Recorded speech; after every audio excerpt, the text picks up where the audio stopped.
Good morning. I will now call to order the October 27, 2022 Clackamas County Board of Commissioners business meeting. County Administrator Gary Schmidt, would you please call the roll? Yes, Chair Smith. First, our staff support this morning. Clerk to the Board, Tony Mayernick. County Counsel, Stephen Madcore. Roll call, Commissioner Savas. Present. Commissioner Schrader. Here. Commissioner Shull. Here. Chair Smith. Here. I will now lead us in the Pledge of Allegiance. Allegiance to the flag of the United States of America and to the republic for which it stands, one nation under God, indivisible, with liberty and justice for all. Thank you and good morning, everyone. We are holding this meeting in person and virtually. If you've joined us via Zoom for this meeting and are interested in providing public comment, we will prompt you regarding how to do that when the time is right. General public comment will be taken at the usual allotted time. I would like to remind all participants, including staff, all elected officials, and members of the public, that Robert's Rules of Order will be enforced in this business meeting. We welcome your opinions and look forward to your polite participation. Gary, can you introduce the first item, please? Yes, Chair Smith. We begin with the presentation on the 2022-2023 property tax statements update. Bronson Rueda, Clackamas County Assessor, will give a quick presentation. Welcome, Bronson. All right, good morning, Chair Smith, members of the board. My name is Bronson Rueda, and I'm the Clackamas County Assessor. I'm here today to give a brief update on the 2022 property tax season.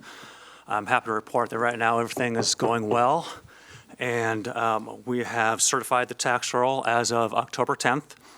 The yearly assessor's press release was submitted to local media outlets last Thursday, October 25th. Statements were mailed Monday and Tuesday of this week, the 24th and 25th. And we expect foot traffic in our office to increase next week through November 15th with customers visiting us and paying their property taxes. So in summary, so far, so good.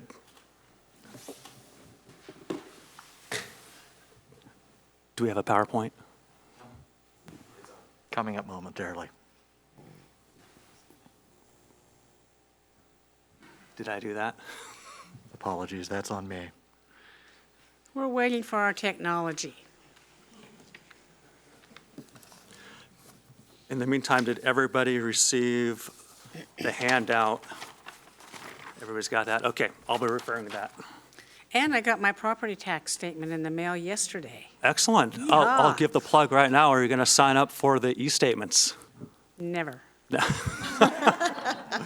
Okay, I like the honesty. And since we're waiting for the slideshow, you say a lot of people like to come in person and pay their taxes. Correct. Do you have a drop box that they don't have to wait in line for a person to help them? We certainly do. We have a permanent drop box located outside the DSB, which is to the north here, labeled assessment taxation. They can drop it off there, and we pick that up every morning and every afternoon during this time of year.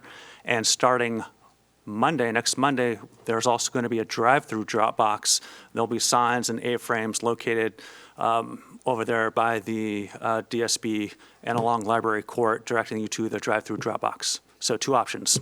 Very nice, very nice. Quite accommodating for people to give us their money. I appreciate that. Okay, go ahead. But I will add, please don't leave cash in the drop box. Checks only. Checks only, got it. Yes. Okay, thank you. Okay, on to this slide. So what you're looking at on the PowerPoint is the total taxes imposed over time that falls under the county purview. So you can see the years go from this year, 2022-23, down to 01-02. Total county taxes imposed, $230 million.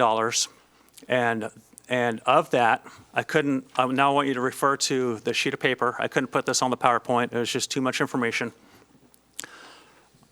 On the first row, you'll see county rural up in the upper left, and then county city, and then a little bit to the right of that, total county general. That total is the amount of money that will go into the general fund if all the taxes were paid. So this year, it's $156 million. and that's up 4% from last year of $150 million.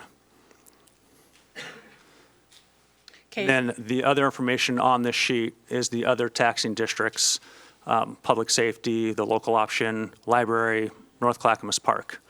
So this is all the information I think that you wanted to understand what the general fund was going to be receiving this year. Do you have any other questions on this? I do. So Okay. you say that our collections are up 4%.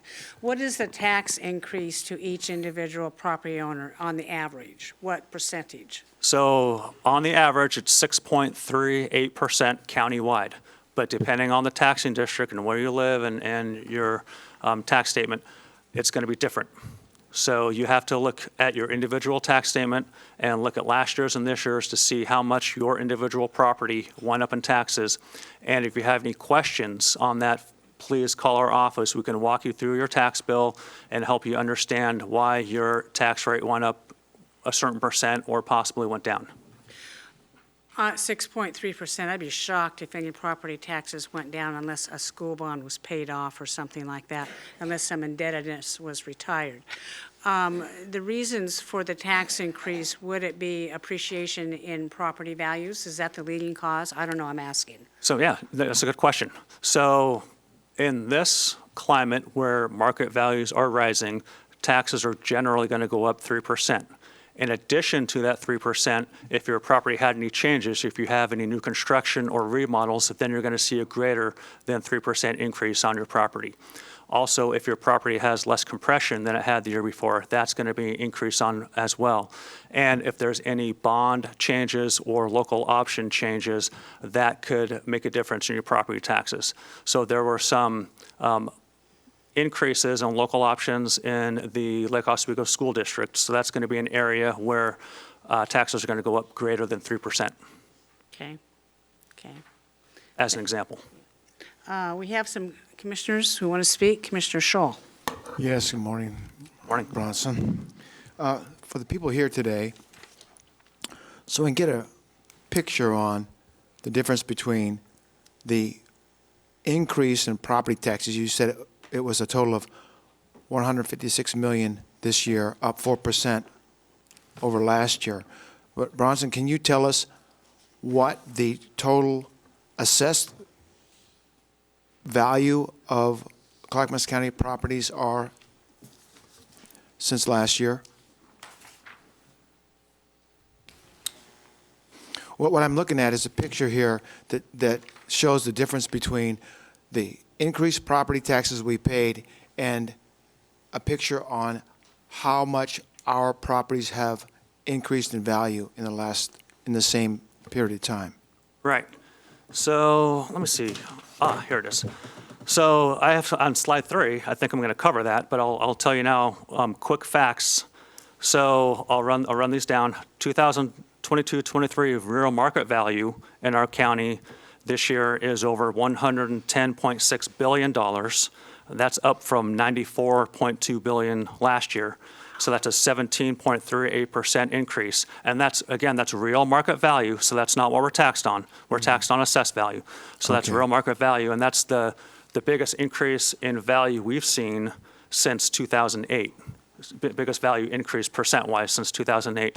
And if you have been paying attention, and this is from January 1st, 2022. So in this next year coming up, it may be a different story.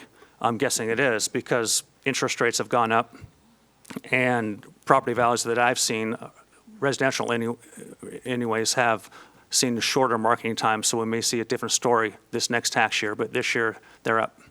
Okay, good, Bronson. Well, that gives us a perspective about the difference between what our properties increased compared to the increase in taxes. Thank you.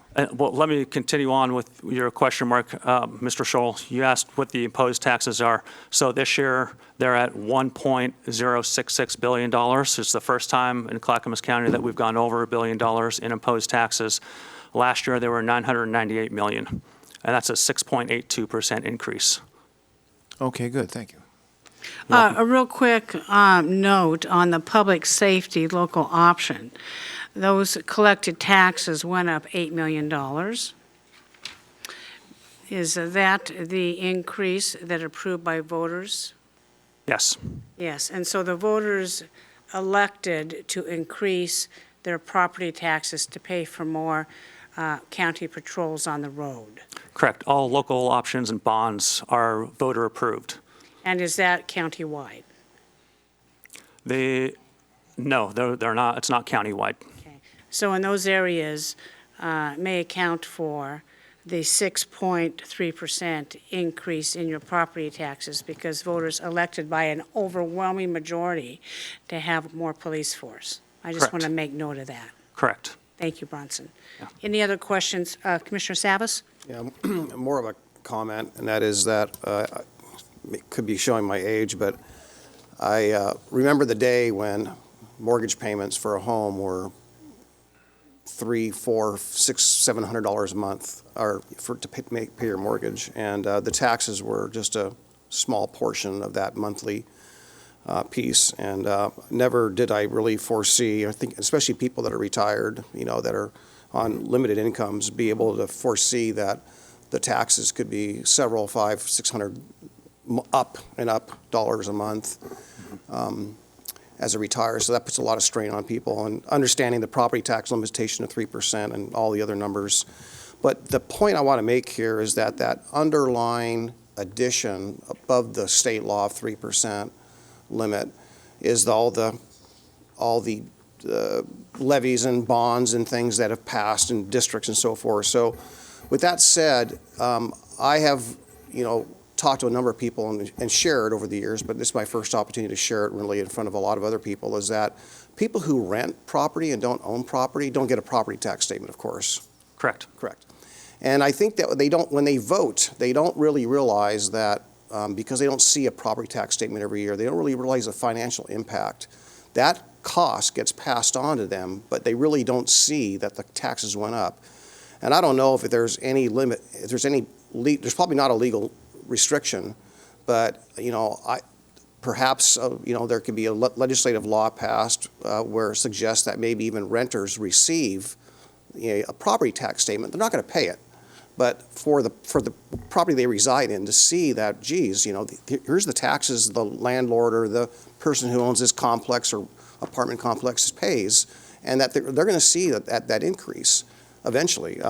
Just want to share that's something that detaches the voter from the responsibility that they don't really see and understand how that impacts their rents in the future. Right. Yeah, thank you, Commissioner Savas. A couple additions to what you said. There's also an increase if there's changes to your property. So if you remodel it or if you own land and you build a house, that's another big reason why your taxes will go up more than 3%. And if the other thing, if you are a renter and you want to see what property taxes are on the townhouse, duplex, apartment complex that you're in, you can go on our website, type in the address, and you'll be able to bring up that property tax statement for that property that you're living at. So that's one of the services that we provide. It's public information. Thank you. You're welcome. Thank you. Any other questions on this? Commissioners? Sure. Well, Mr. Rueda, I've got a question for you, not so much about this year, but for next year perhaps. Okay. You might have heard that Senator Kennemer and others have looked at presenting a measure to the state legislature next year that would limit or freeze the property taxes on senior citizens. And my question to you is, what is your preliminary assessment of where that might put us? We don't need an answer now, but I'd be interested to talk to you about how that might affect your job and your outlook on future tax periods for the county. So I've read a little bit about that, Commissioner Scholl, and it would be tough to do right off any sort of analysis because we don't keep track of any demographics on our properties. So we wouldn't know if they put an age limit on, if you're over this age, then you get a property tax break. We wouldn't be able to pull that from our records because we don't keep demographics. So we would need more information in order to know what kind of financial impact that would be. Okay, that's very interesting. Thank you very much. Any other questions or comments for our tax assessor, Bronson Rueda? Seeing There's just one more thing I wanted to mention. You're not going to be a fan of this, Chair Smith, but maybe other people will. So we have something new. If you want to know what an assessor looks like, excited, this is me right here. I'm excited about this right here. We have e-notices. We hired a new vendor this year to print and mail our property tax statements, as well as provide e-notices. So right now, when you receive your property tax statement, there's going to be a code on there, and there'll be an emblem, e-notices, so you'll be able to identify it. It's kind of in the upper left-hand portion of the tax statement. Using that code, you go on the website that's provided on there. You can sign up for e-notices. So in the future, your property tax statements will be delivered to you electronically instead of in the mail.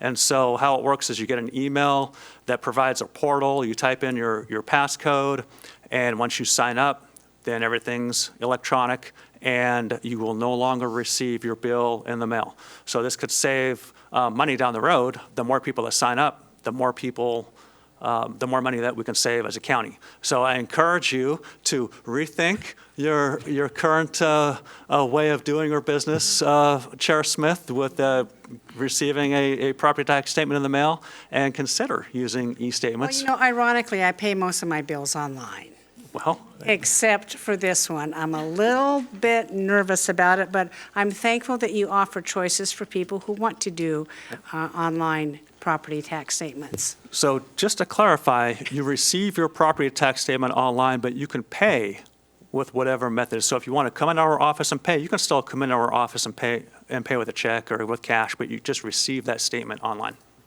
Okay, thank you for that clarification. Anything else, Bronson? Just here's some contact information. If anybody wants to contact our office with any questions, we have extended phone hours right now from 7:30 a.m. to 5 p.m. And then starting next week, extended office hours from 8 to 5 p.m. So, all right, that's it. Thank you very much for coming forward. This is very important information. All right, you're welcome. Thank you. Gary, what's next? Thank you. Next, we have consent agenda. Tony, would you please read the consent agenda?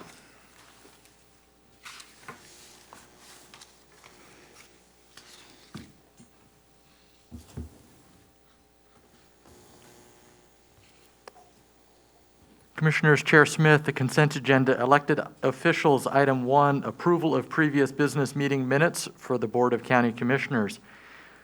Human Resources, item 1, approval of an amendment adding functionality to and extending duration of a contract with Prositions Incorporated for the county's e-learning library platform. Amendment value is $131,020 for 2 years. Contract value is increased to $272,030 for 5 years. Funding is through budgeted county general funds. Health, Housing, Human Services, item 1, approval of a federal grant award with the U.S. Department of Justice for the Improving Criminal Justice Responses to Domestic Violence, Dating Violence, Sexual Assault, and Stalking Grant Program, and board order authorizing the Children, Family, and Community Connections Division Director to accept the award. Grant value is $749,779 for 3 years. Funding is through the U.S. Department of Justice. No county general funds are involved. Item 2, approval of a federal subrecipient grant agreement to Northwest Family Services for student resource coordination to drug and alcohol-affected youth and families.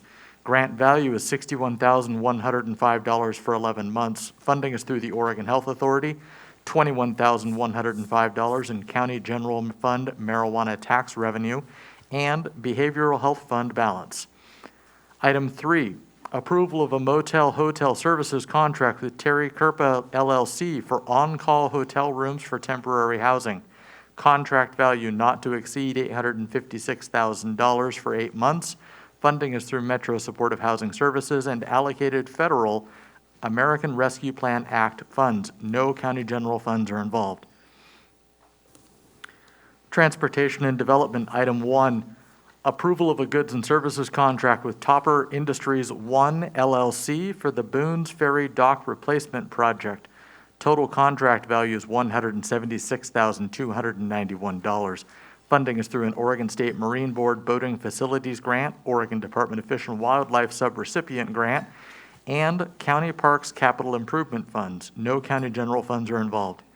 Item 2, approval of a board order and quitclaim deed for tax lot 21E36BA04500 to Mr. David Farrell. Fiscal impact is $280. Funding is through the purchaser. No county general funds are involved. Madam Chair, that concludes the list. Thank you, Tony. Does any commissioner wish to remove any item from the consent agenda? Seeing none, Tony, would you please take the roll? Poll. Need a motion? I move we approve the consent agenda. Thank you for that motion, yes. I knew it was in. And Commissioner Schrader has moved for approval of the Second. consent agenda, and Commissioner Fisher has seconded. Any further discussion? Seeing none, Tony, we can take the poll now. Commissioner Schull, Aye. Commissioner Fisher, Aye. Commissioner Savas, Aye. Commissioner Schrader, Aye. Chair Smith. Aye, motion passes 5-0. Thank you very much. That was fast today. Up next is public communication. This portion of the agenda shall be limited to items of county business which are properly object of board consideration and should be nonpartisan in nature, as the BCC is a nonpartisan governing body under Oregon Revised Statutes and County Code. Testimony is limited to 3 minutes. Comments shall be respectful and courteous to all. I will now open the meeting for public testimony. I will take in-person testimony first. We have a whole list of cards here today. Thank you for your willingness to come and spend your Thursday morning with us. First up, if Sylvia Hornich. Please come forward, Sylvia. State your name, your area of residence, and you have 3 minutes. Thank you. Thank you for hearing from me.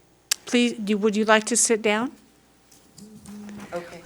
We can hear you better on the microphone, and the folks out there can hear you. Please. Thank you.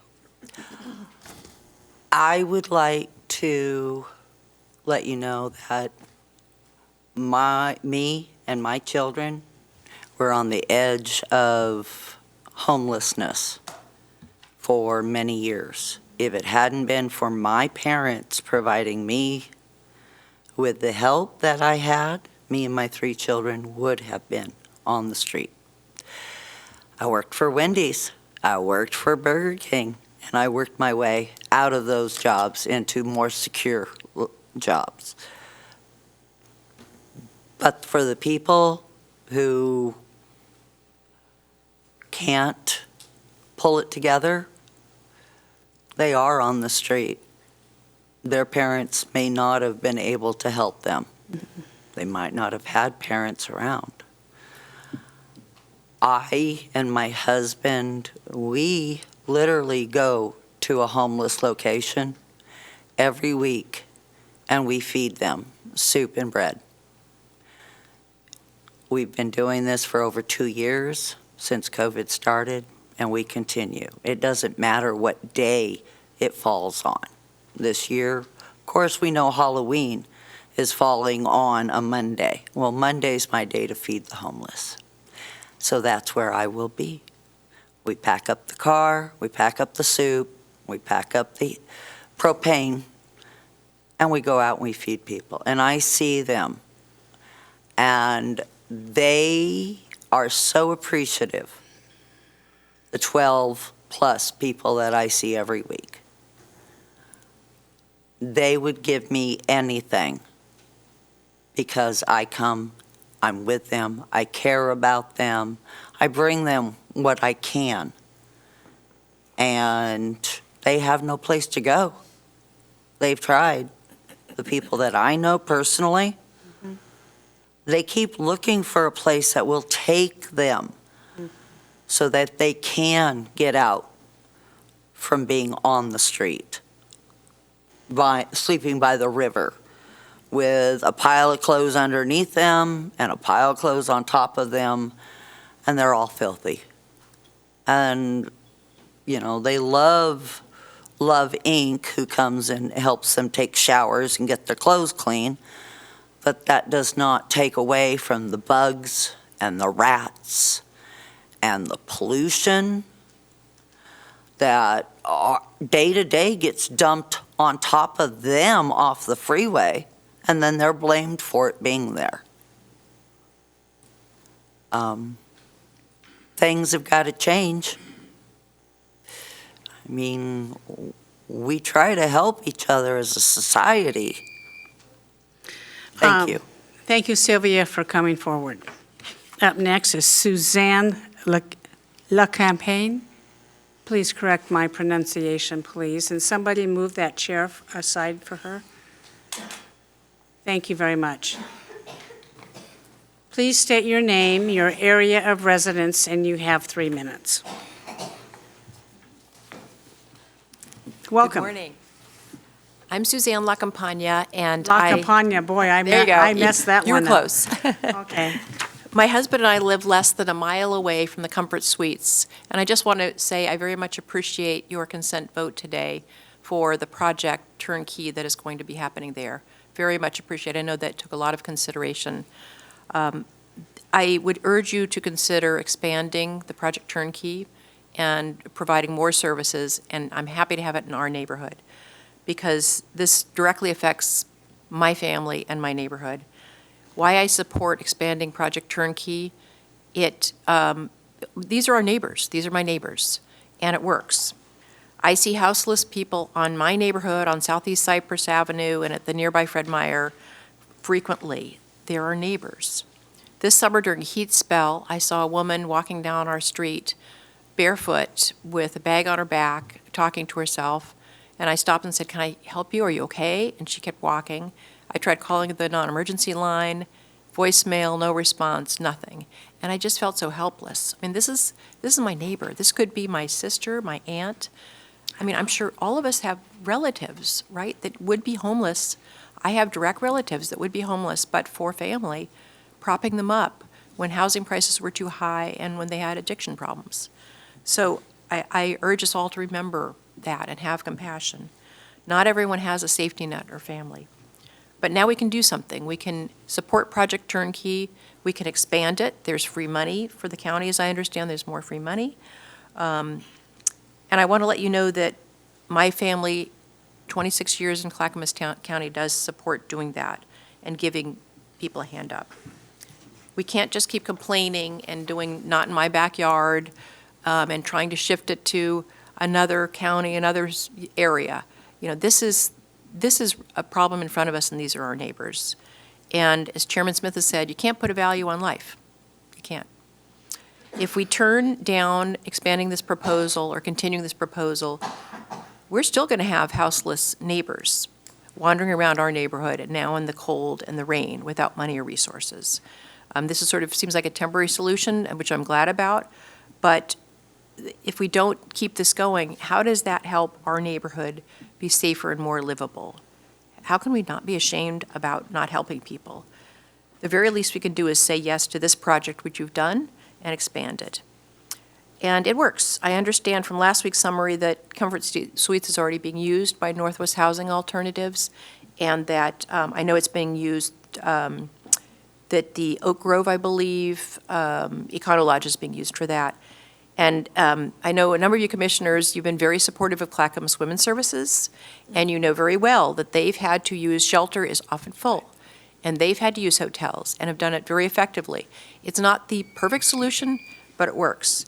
So I thank you for your consideration and urge you to keep it going. Thank you, Suzanne, for coming forward. We have a dignitary in the room today, Senator Bill Kennemer. Sir, would you like to come forward? It's been the practice that elected officials are not limited to 3 minutes. And at least 5 minutes, sir. State your name and your position and area of residence. Thank you. Madam Chair, for the record, State Senator Bill Canemer. I live in Oregon City, actually the suburbs. And I thank you for this, and I'll try not to use my 5 minutes up if I can, but I appreciate the opportunity to talk. Today, I come to talk about the topic we just were hearing about. It's a very sensitive topic, and that's Operation Turnkey. And I was proud to help support that funding. On the other hand, I think there's an issue about balance and concern. One of the things that's been happening to me is my phone's been ringing off the hook, and I've been visiting with people about the possibility, specifically of the suites there, the comfort suites. The argument that I hear, and I think it is appropriate, is that it's in a neighborhood, and we certainly have empathy for people who are homeless. Frankly, I was at one time. So I have a lot of empathy for that. But I also think we need to locate those facilities close to services and in a way that they do not unnecessarily impact the neighborhood. And I think there are other options available. It's interesting to me, I used to sit up there in that dais as a county commissioner, and one of the really difficult times I had years ago was the siting of the comfort suites. And at that time, there was a lot of concern about it being in the neighborhood, and I think general consensus was that it was probably not the proper place to put it. But as you know, sometimes there are ordinances and rules and regulations that override that public sentiment. And so that's the reason the comfort suites is there now. I think that there are other alternatives, and on behalf of the neighborhood, and I speak as one who for many years lived a short distance from there. And I enjoyed the local schools, the local playgrounds, the local life. And it's a neighborhood that has lots of cul-de-sacs. It's a quiet place, a great suburban neighborhood. And I think there are other facilities which are available close by that can provide that in a much safer and better way for both the benefit of the people who are homeless and in need of this, and we must support them, and we have allocated money to do that, and also in support of the neighborhood and realizing that their safety must not be jeopardized. So I appreciate this opportunity. I don't think I used all my 5 minutes. Well, Senator Cameron, I want to thank you for coming forward and also acknowledge that you sat at this dais for many, many years, and you were involved in decisions that were likely as controversial as this. And like you say, you were here when Comfort Inn and Suites was originally built. Yes. And there was opposition, I understand, from the community in having that facility there. Yes. The facility at the time filled a need. I think the need for the Comfort Inn and Suites is changing over time, and thank you for that. We will certainly, as all people that come forward, listen to what you have to say. Thank you very much. Thank you all. Thank you very much. Up next is Anna Hosley. Okay, we'll do that. Good morning, Commissioners. I'm Pastor Anna Hosley, and I live in Oak Grove. I'm also the pastor and organizer of Storyline Community in the Clackamas Land and Housing Cohort. You may have noticed some folks here in like motley shades of green in this room, and that's because we are a motley collection of neighbors, people of faith, service providers, and constituents who are united around one thing, which is that we all support Project Turnkey and care enough about it to, in some cases, dig very deep into our closets to find something green. I didn't know I didn't have green things till this week. I care about this because I know that it works. Many of our service providers began using the hotel shelter model during the pandemic, and they're continuing to use it because it's more effective than the models they've used in the past. It gives folks a minute. It gives them the breath that they need to get back on their feet instead of spiral deeper into the chaos of homelessness. Just this week, I heard about a family who got stable in one of these hotels and was able to enroll their 5-year-old in school for the first time this year. and another who transitioned into permanent housing and is now able to care for an elderly parent who needed help, because a stable place to live has a ripple effect on the stability of our whole community. As we've heard already, the 2 hotels in question are already being used for hotel shelter. In fact, I believe what I heard on the consent agenda today is that you all passed an official contract to use Comfort Inn and Suites on an ongoing basis, with or without Project Turnkey. The only difference is that without Turnkey, we don't own that hotel, which makes it a lot harder to run as well as we could. We pay a very costly nightly market rate, and we really don't have the ability to manage the space and the neighborhood around it as well as we could if we owned that hotel. And that matters, I think, for the residents and the neighborhood. This would allow 24/7 on-site care and management, which is not currently the case, and it might be related to some of what folks are seeing there. Our deputy DA shared at a recent public meeting that police have seen emergency calls steadily go down in neighborhoods with hotel shelters when supportive services and collaborative care goes up, which really shouldn't surprise us, actually. We know that a safe place to call home is a basic necessity for a safe and flourishing community. Clackamas County is our home, and it needs more of that stable ground. So thank you, commissioners, really, for your leadership on this, because that's what it takes. It takes strong, decisive leadership to build a stable foundation for our home. Thank you. Thank you, Pastor Hosley. I'm going to piggyback on some of the comments that you made. We have a robust coordination effort with the Sheriff's Office, mental health care workers, homeless service providers, and others who address the issues of the property, of any property that we choose. The county will have a 24/7 resources on site, such as property management, mental health crisis responders, caseworkers to evaluate why they are homeless.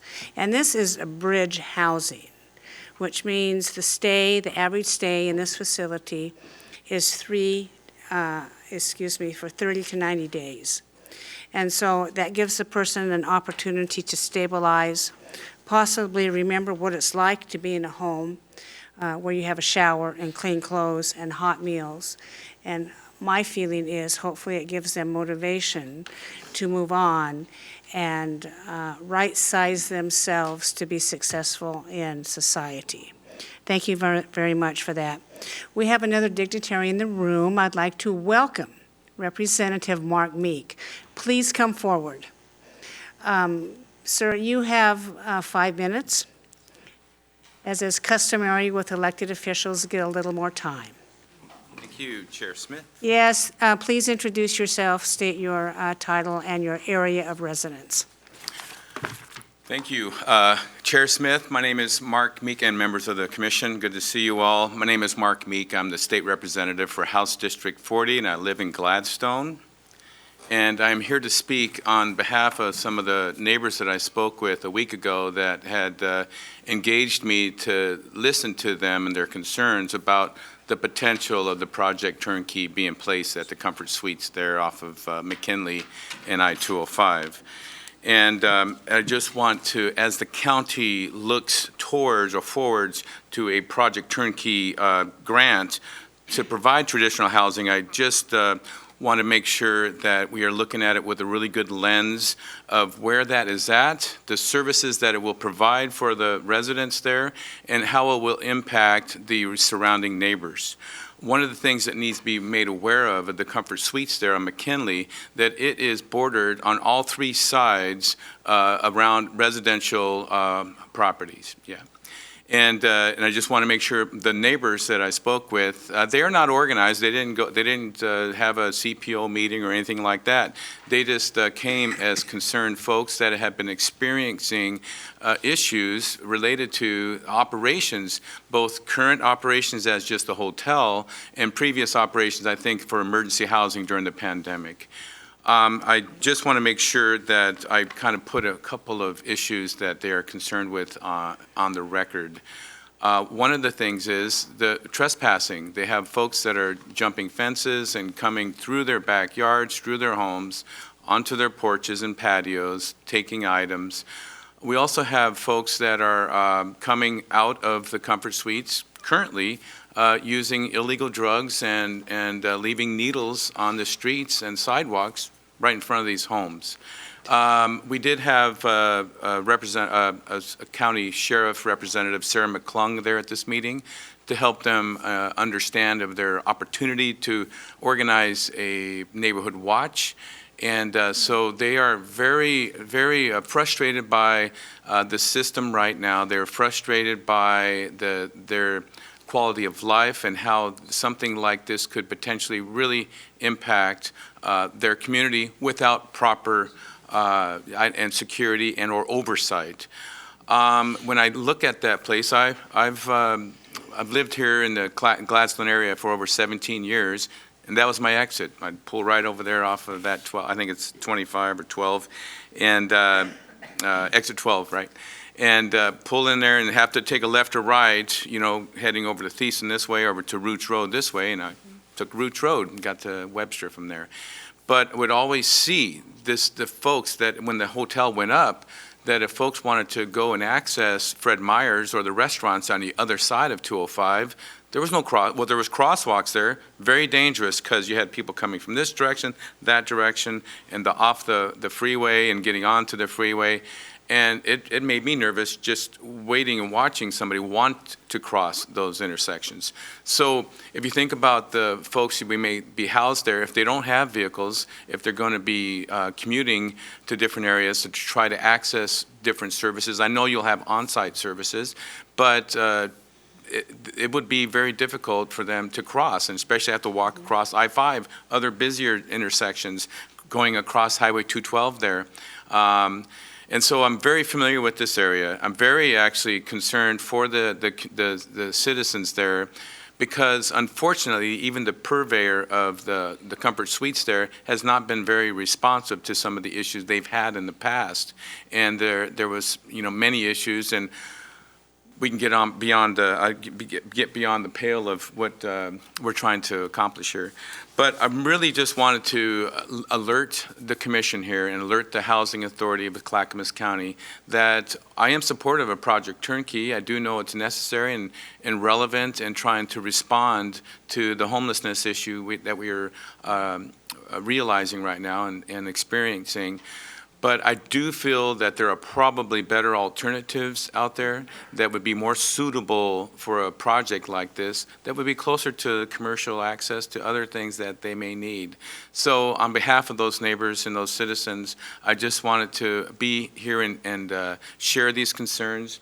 Watch my time, and then just to let the commissioners know, I'm happy, we are happy, they are happy to engage and be part of the solution, but they just want to make sure their voices are heard and that the commission and elected officials are caring about their quality of life also. So appreciate the opportunity, and thank you so much for being able to speak on this issue today. Thank you, Representative Meek. I want to acknowledge the support of both Senator Kennemer and Representative Meek. While they were in the legislature, they voted for the omnibus budget bill, House Bill 5202, which included Project Turnkey. And, you know, I used to serve in the legislature, and I was on Ways and Means for 4 years, and it was grueling duty. And what I will say is this. When you're in the legislature and you assign a project for the local counties to implement, you never, ever know what the pitfalls are going to be. While your intentions have both been very good, this is what we experience in trying to put the project together.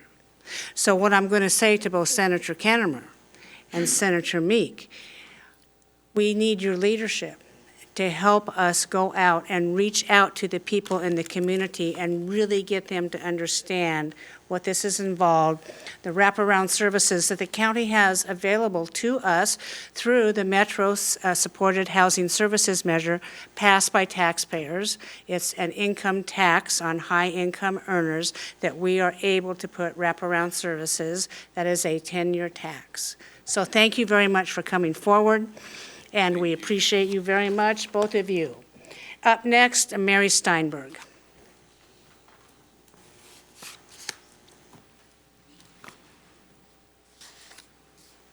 Please state your name, your area of residence, and you have 3 minutes. My name is Mary Steinberg. I currently live in Damascus, and I've been a resident of Clackamas County for over 30 years. I'm a retired pediatrician, and I spent most of my career as an examiner at the CARES program, which is the child abuse program in Portland. And as you all know, Clackamas County now has their own program, the Children's Center. Today, I'd like to talk a little bit about the negative consequences of adverse childhood experiences. These are experiences that are potentially traumatic to children between infancy to 17 years.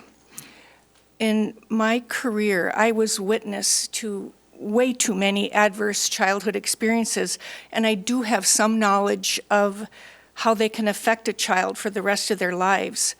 And it should come as no surprise to any of us that being houseless is an adverse childhood experience.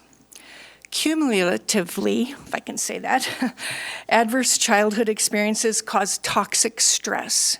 Toxic stress negatively affect children's brain development, their immune systems, and their stress response system. Toxic stress can affect a child's ability to pay attention, their decision-making, and their capacity to learn. Children with cumulative adverse childhood experiences may have difficulty forming healthy relationships. They may have unstable work histories as adults, struggle with finances, jobs, depression, and other mental health difficulties. And most unfortunately, these unhealthy effects and behavioral patterns, they get passed on to their children. So in other words, adverse childhood experiences can precipitate generational havoc. During the 2019-2020 school year, the U.S. Department of Education reported over 22,000 homeless public school students in Oregon alone. There is a significant cost to all of society when its citizens are in poor health, undereducated, and underemployed. Last week, I listened into testimony in this chamber about Project Turnkey, and I was rather surprised to hear some concerns raised about there not being a guaranteed adequate return on investment for Project Turnkey.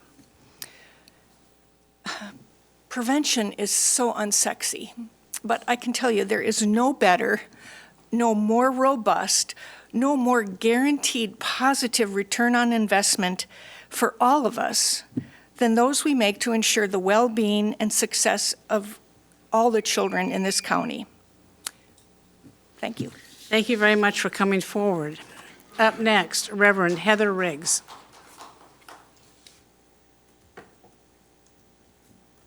Please state your name, your area of residence, and you have 3 minutes.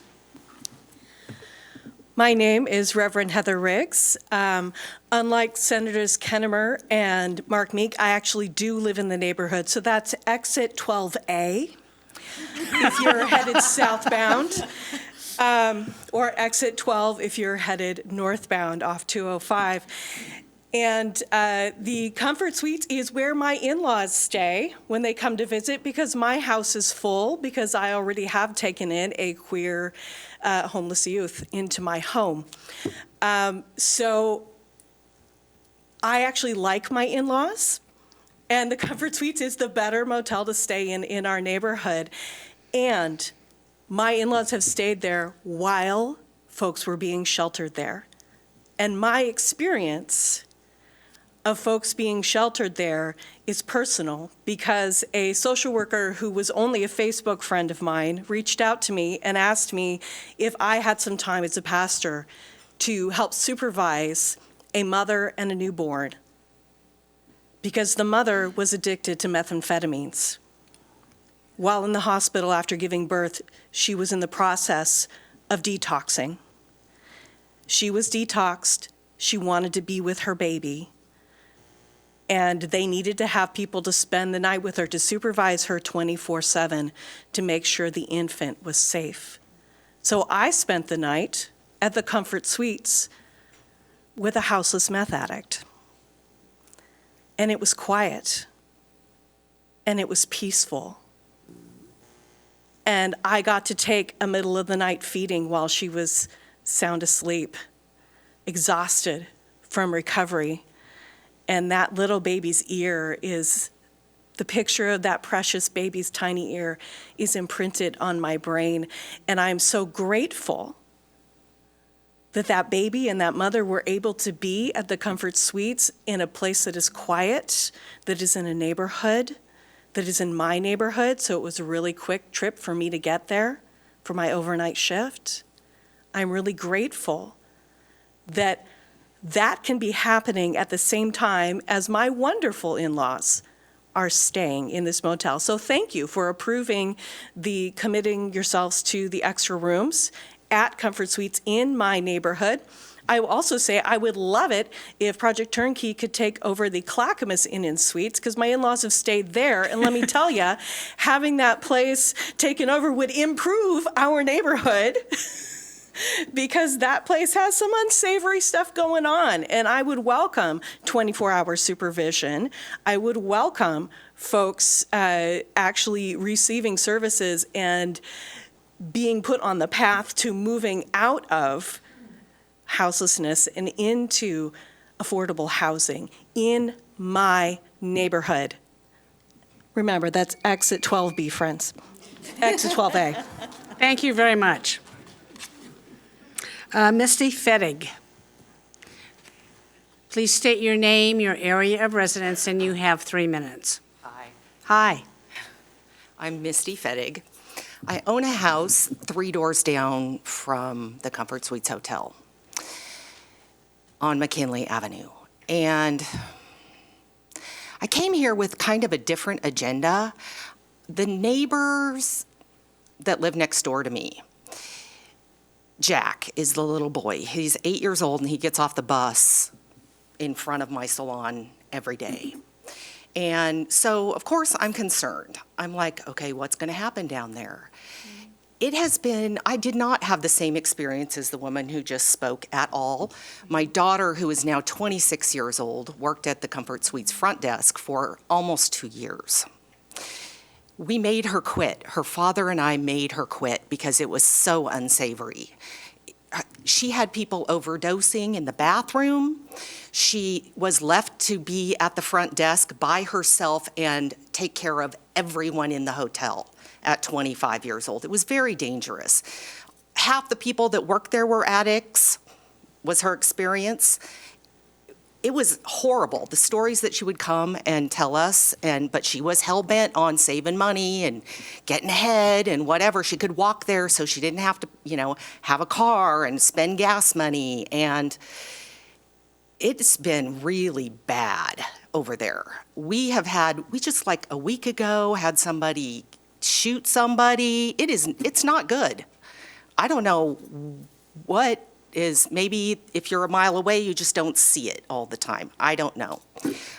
I'm very concerned for particularly addicts. If you have a mom and she's sleeping in a car with a child, by all means, put her somewhere, help her. But as you well know, and those people who are pastors that have spoken, you can preach a million sermons, but you cannot make someone have faith.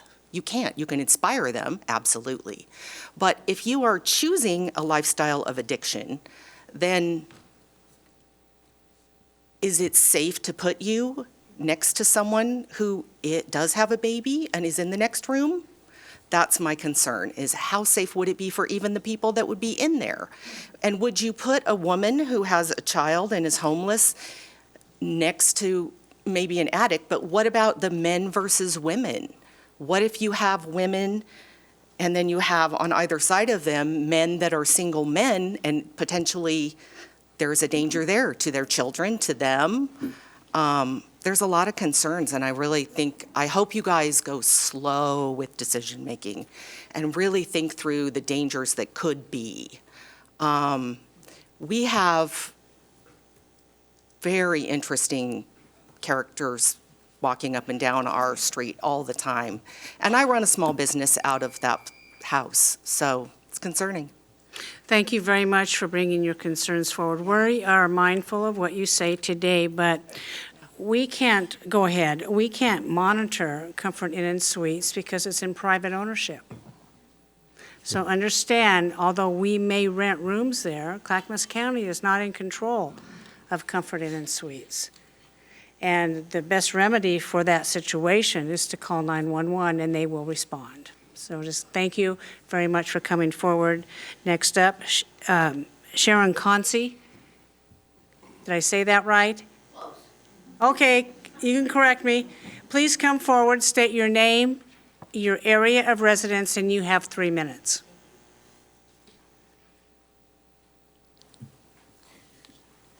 My name is Sharon Kanza, and I live in Milwaukee. And I am supporting Project Turnkey. Whenever I come home, I open the door, then I close and lock it behind me. I feel safe. And almost every time I do that, I wonder how many other men, women, and children are outside who can't experience that same thing. For a variety of reasons, they are houseless.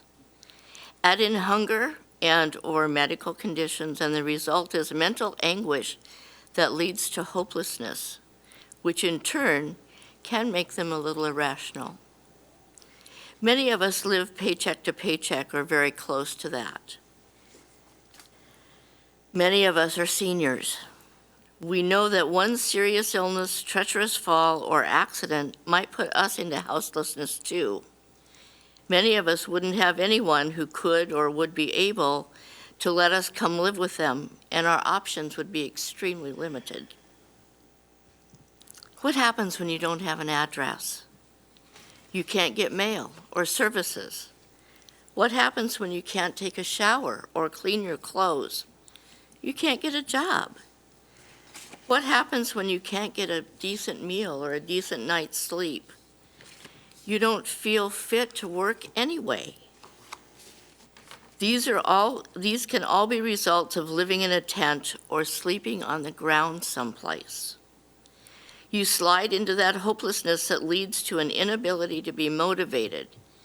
Human beings need warm, safe housing to be quote unquote normal. When a person does get housing, it's usually in a room in an underused hotel or motel. Market rates for these rooms can be around $110 a night. If you figure that you need to house even 100 persons, that adds up to $11,000. This board has approved a local implementation plan for supportive housing services. This includes a grant to buy a hotel or hotels for those transitioning from homelessness. Our community has a housing crisis. This exciting opportunity provides a stable transition place for those most impacted by the housing crisis, and county ownership would allow for on-site management, which I just heard is not the case. This would increase the care, support, and safety for both residents and the local neighbors during the transition. Now, you've talked about the Comfort Suites, but one of them is the Clackamas Inn and Suites. It has 44 rooms. Oh, sorry. Go ahead and finish real fast. Oh, thanks. It would be much less than the $110 per motel room, and state grant funding for building is much more efficient use of taxpayer funds than using those same funds for motel rooms. Thank you. Thank you very much for that. In the interest of time, I'm going to call people up 2 at a time. Up next, both come up at the same time, Story Long and Alyssa Waller Keller. Hope I said that right. Please come both up. matter which one of us speaks Nope, first. go ahead, you're up first, you go first. right, Please well- introduce your name, area of residence, and you have 3 minutes. Yes, my name is Story Long, and I live in Milwaukee. I'm speaking today as a pastor and organizer, but as a resident in Clackamas County who's in support of Project Turnkey. I want to thank the commissioners for hearing from a lot of us today. I especially want to thank Chair Smith for the well-researched and just cogent way you've been speaking about Project Turnkey, but not just about Turnkey, but about homelessness at large. A few meetings ago, I think it was you who pointed out that the biggest cause of houselessness for our neighbors is unaffordable housing. And you've all spoken to a shared value of wanting houselessness to be rare, brief, and non-recurrent. And I think it's really important for us to remember that one of the main ways we can keep it from becoming recurrent is by having immediate emergency shelter available when it happens. This has become more important to me in my work over the past few years, listening to stories, volunteering with Love One Milwaukee, an incredible nonprofit that does more work with our houseless neighbors than anyone I know. And in one night, sometimes we would see up to 100 people using those services, which outnumbers the amount of shelter beds we have in Clackamas County. And that math disturbs me a little, especially when I hear the stories of what brings them there. Stories that do range from sometimes addiction, sometimes lack of accessible mental health services, but sometimes it's the loss of a job, the breaking down of a car, the loss of a spouse, or loss of familial support. Sometimes it's a youth who gets kicked out as soon as they turn 18 and have nowhere to go. But no matter the stories, across the board, we see the impact of not having immediate emergency shelter available to them.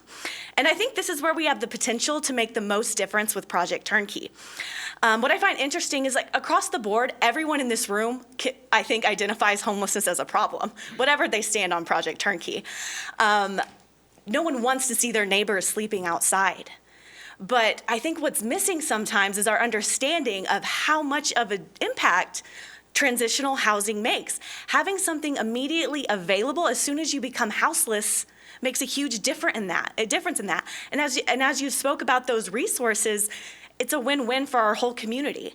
Having somewhere to fall back on the first time you become houseless, especially when that place has all the services you've been reminding us that they have, those wraparound services, when you have a place to store your important documents, to sleep, to shower, just to feel safe, that can make all the difference in houselessness being a one-time thing or something that is recurrent and chronic and traumatizing, causing more vulnerability to harm, creating a cycle that becomes increasingly impossible to break free from. Mm-hmm. And what if we could stop that cycle by providing emergency transitional shelter as soon as our neighbors need it?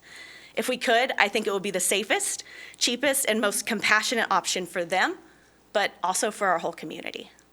Thank you. Please introduce yourself. Thank you very much. Good morning, Commissioners. My name is Alyssa Walker-Keller. I'm a Milwaukee resident, and I have students in Riverside, Alder Creek, and Rex Putnam schools. This is my community, and this is an important issue to me because I've seen firsthand the impact of insecure housing on not only the classmates of my children who have been in this district their whole lives, but also I have empathy because my own family has a long history of having to migrate from agricultural work. They arrived in Washington as climate refugees during the Dust Bowl and were again displaced from the Hanford Reach during World War II. So I've seen the impact in my own family over multiple generations of one incident that led to another incident that led to another incident of houselessness. Perhaps because of this family history, I worked for over 13 years in the Migrant Education Program, which is a schools-based program for the children of agricultural workers, many of whom are facing housing insecurity because of the realities of their parents' occupation. Housing instability impacts everyone in a home, from the preschooler being ready for kindergarten to the reduced graduation rates, and these early barriers compound into barriers over the course of a lifetime. I have seen the consequences of not having options like Project Turnkey available when my families have suddenly ended up displaced and have no other option but to live doubled up with someone perhaps that they don't know, or in a car, in a park with their kindergartner, or when there are no other options available, just any kind of situation they can find themselves in for that night. This sometimes leads to traumatic incidents and lifelong consequences for these students. And once you're unhoused, it becomes that much more challenging to get back into stable housing. This is why Project Turnkey in Clackamas County is so critical, because transitional housing has currently been a gap in this area, and it's an important step towards permanent, steady housing in our county. Our children need this kind of stability right now more than ever. They're already here, and they need the continuity and that kind of stability. One of the most important protective factors for a family's health and stability is the knowledge that tonight there's going to be a roof over our heads. Turnkey will allow needed beds that will otherwise, for families who would otherwise be forced into unsafe situations. It's a bridge to our unhoused neighbors into supportive services that they already qualify for, like the migrant program, like McKinney-Vento, and other mental health services. This vote to go ahead with Project Turnkey is a legacy this Board of Commissioners and also Clackamas County residents as a whole can be proud of, because it reflects our value of healthy, thriving families. I've seen how just one or two crises can interrupt an education, a person's growth, and have lifelong negative impacts. In that same way, these turnkey sites will be the bridge. They'll be a stopgap that will have a lasting positive impact for Clackamas County families in a moment when they need it the most. So I just want to thank you today for your time and your vote and your care around the Project Turnkey. Thank you very much for coming forward. The next two people are Nancy Belcher and Les Poole. My staff has advised me, since there are so many people, at least 23 more who want to testify, staff says we probably should cut down from 3 minutes to 2 minutes. Sorry about that. I want to hear. You can always send us an email if you think that you have not said enough to us, and we do read those. So if we could try to hit the 2-minute mark, it would be very helpful, and then everybody who wants to speak can speak. Nancy, please go ahead. Sure. My name is Nancy Belcher, and I live across the street from the Comfort Suites. I've been running the A Storage Place there for 11 years this November, and have been living there ever since, as well as a private investigator full-time. And my biggest concern is, after just hearing about this, because we had a representative come through to ask us at our office, what do you think about this? And it was a revelation to us that this was going to take place, because we had already been informed that the state was giving vouchers to people over there. I have been going down constantly to see the ODs, the ambulances that are there. We had police in our office last week canvassing the area because we had a shooting. Okay, that wasn't on the news. You know, I mean, this is my neighborhood. It was at the Comfort Suites. We had a gentleman who was staying at the Comfort Suites walk right down the street and walk right across to our neighbor's house and walk away with his motorcycle. Oh, well, we were on the phone with sheriff. Well, he came back. He thought it was so easy, he was just going to go for seconds. So, you know, he got caught. It's the middle of the day. You know, so these are the things that are ramping up in our neighborhood. Now, I saw on the news the other night something that struck me. And with these folks that are talking about the homelessness, I would love to see in that hotel with all of those services, the lady that was on the news who said, I'm in low-income housing. It's going up 60%. My husband and I both have jobs. We cannot now afford your housing. Let's put them in there. Let's give them a hand up. I don't want to see the people that I work with, the criminals that have no interest in our laws or the rules that you're going to impose on them, because then they just have a nice warm place to do their drugs. And we're seeing a lot of the ODs. So I'm not sure if I'm in favor or not in favor. So when I wrote against, I'm thinking, well, I'm not really against, but who's going in there? How are we vetting these people? Responsibility and a change of behavior. I'm sorry, say that again? I think what you want to see is these people take personal responsibility and a change Sure. of behavior. And I do understand everything that you're saying. I think addicts could go somewhere, but the homelessness or the people needing the bridge and the hand up, let's put them in there, and God bless them. I mean, we would all love to volunteer. We would help people in that situation. I'm not certain we can help the addicts unless they get the help. You know what I mean? And that's not going to be in that hotel. We do plan on having services. Thank you very much for that. Les Poole, you're up. I'll try and do it in 2 minutes. I know you can. You're a seasoned pro. I can do this. Wait, give me all my time. Okay. I've got a lot of land use and planning and transportation experience. And like everyone in this room, I'm deeply concerned about the homeless problem. I'm also deeply concerned about a flawed idea. And it's a very flawed idea to praise Project Turnkey and to speak of the potential that it can provide, and at the same time attempt to put a square peg in a round hole.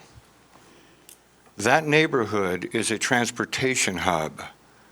There are 3 state highways, a freeway, and a railroad through there. The services are lacking, and whether or not one purchased the Clackamas Inn or the Comfort Suites, the safety of the neighborhood and the impacts of placing these folks in a bad location for their needs has not been vetted. It simply hasn't. Where will these people go? Well, we already have them coming to the Comfort Suites, and they're wandering around in the neighborhood. What will they do if we place them in the Clackamas Inn? Sit in a room all day long with one window out?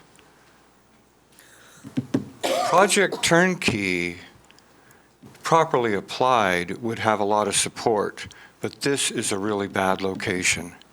It's a terrible location. I'm going to submit some written testimony and raise some questions that need to be answered. And one of them is back to return on investment. I heard someone earlier question that. We've got 100 people a night showing up in need for millions and millions of dollars with an incredibly high overhead. We're planning on purchasing these motels and having less than 100 rooms. Thank you very much. There are better solutions, aren't there? Thank you very much. Thank you. 2 more people come up, Jolene Monroe and Doug Bryant. Please come up together. You have 2 minutes. State your names and your area of residence, please. Hello, I am Doug Bryant. I live in the neighborhood less than 300 yards from your Comfort Suite Hotel. I've lived there for 10 years. I've had nothing but problems with the people across the street. You call the police department, they come up, they gab a little bit, and they leave. Nothing is done. There's drugs going on in the apartments. These people want the help, but the minute you turn your back on them, they're out the back door selling their drugs, having their cars bouncing up and down because the hookers are in the neighborhood. I don't have a problem with turnkey, just not in my neighborhood. There's hotels on the other side of 205. Besides the Clackamas Inn, there's the Holiday Inn, which is right down the road from your DHS office. And I just feel it's not to be in my neighborhood. I've had problems with them. Even if you bring in these people to monitor them, you can't fix. The first question you'd ask these people is, do you think you have a problem? If they say no, I'm sorry, but you shuffle them on. You have to admit you have a problem in any drug rehab program. First question, do you think you have a problem? If you answer yes, well, we're more than happy to help you. If you don't think you have a problem, there's no amount of people going to help you. You can lead a horse to water, but you can't make him drink. That's all I'm going to say on the problem. Thank you very much for your time. You bet. Thank you. Up next, Jolene Monroe. Hi, Jolene Monroe. I live in Damascus, and I work right at the proposed site in the Greenhouse Square. First of all, I'm speaking for a bunch of people that are not able to come because they're working. We're kind of wondering if you could have maybe an evening town hall, if that would be a possibility, so that... We are going to start evening meetings in December, or the end of... Wonderful. December. What? December. December, yeah. Okay, that'd be great. I have homeless people in my family. I'm not heartless. Many of them have drug problems. I've got one that's living up in Seattle. She's been in and out of help, and I agree with the last gentleman. Until she decides that she's going to change, this money is almost wasted on her. I mean, I love my sister-in-law, don't get me wrong. I would love to see things change for her, and I hope they do. But I do think some of this It has to be a person's decision to change. So on that note, are we drug testing these people? How do you pick the people for the shelter? Are we just taking anybody, or are they a family, a battered mother that needs assistance? I mean, how are these people getting chosen to come into the hotel? Like the last gentleman, we've had an increase in crime. I spoke last week, we're having to lock the door at the salon. I've got all women there. We can't see what's coming at us. It's a glass window. So I hear someone shouting and running down the way. I don't know, what am I doing? By the time I call somebody, it's going to be over with, right? And I have called non-emergency several times, and nobody's shown up. So do I start calling? You said call 911. Do I call 911 because Yes, this call guy is... 911. They will route you to the right location. Okay. I've been told that, by the way. I will start calling Just start 911. calling 911, and if they're not there in a half hour, call them again. A half hour is a long time. If someone's in front of your business screaming and shouting, and you've got ladies that don't want to walk in to get their hair done. Also, we were shut down with COVID. We're just coming out of that. And now you're putting this in my lap, and all of the other businesses, there's restaurants there, there's a dance studio. You know, these places, people aren't going to want to go practice dance lessons if they have to walk over bodies and stuff, or feces or whatever. Thank you. Thank you Thanks for your coming time. forward. We do appreciate your testimony. Up next, Rick Dodge, Don Hayami. Please come forward, state your name, area of residence, and you have 2 minutes. Rick, go ahead. I was not going to come here today because I think perhaps I've worn out my welcome a little bit. But I'm here for the same. You're always welcome, okay? Thank you, Chair. But I reviewed the last week's meeting, and it's pretty obvious to me that you've all made up your minds. And I appreciate Bill Kinnemer coming, and I share his sentiments. But I want to take it, well, I shouldn't say I want to take it a little further, because I think he also said that there are better alternatives. And again, the two ladies that I'm sitting with are my very close neighbors, and I wasn't going to come today because I said, if you guys come, I'll come. Nevertheless, the scary part of the future of our neighborhood, my wife and I would like to downsize. Now, if I lose enough equity in my property here in a few years because of this situation, can I come back to you guys and have you make up the difference with all that money you're spending? I'm half serious because I know what that answer would be. Nevertheless, it's the experiment that this is, and you guys said it was an experiment without the full consideration of our neighborhood. And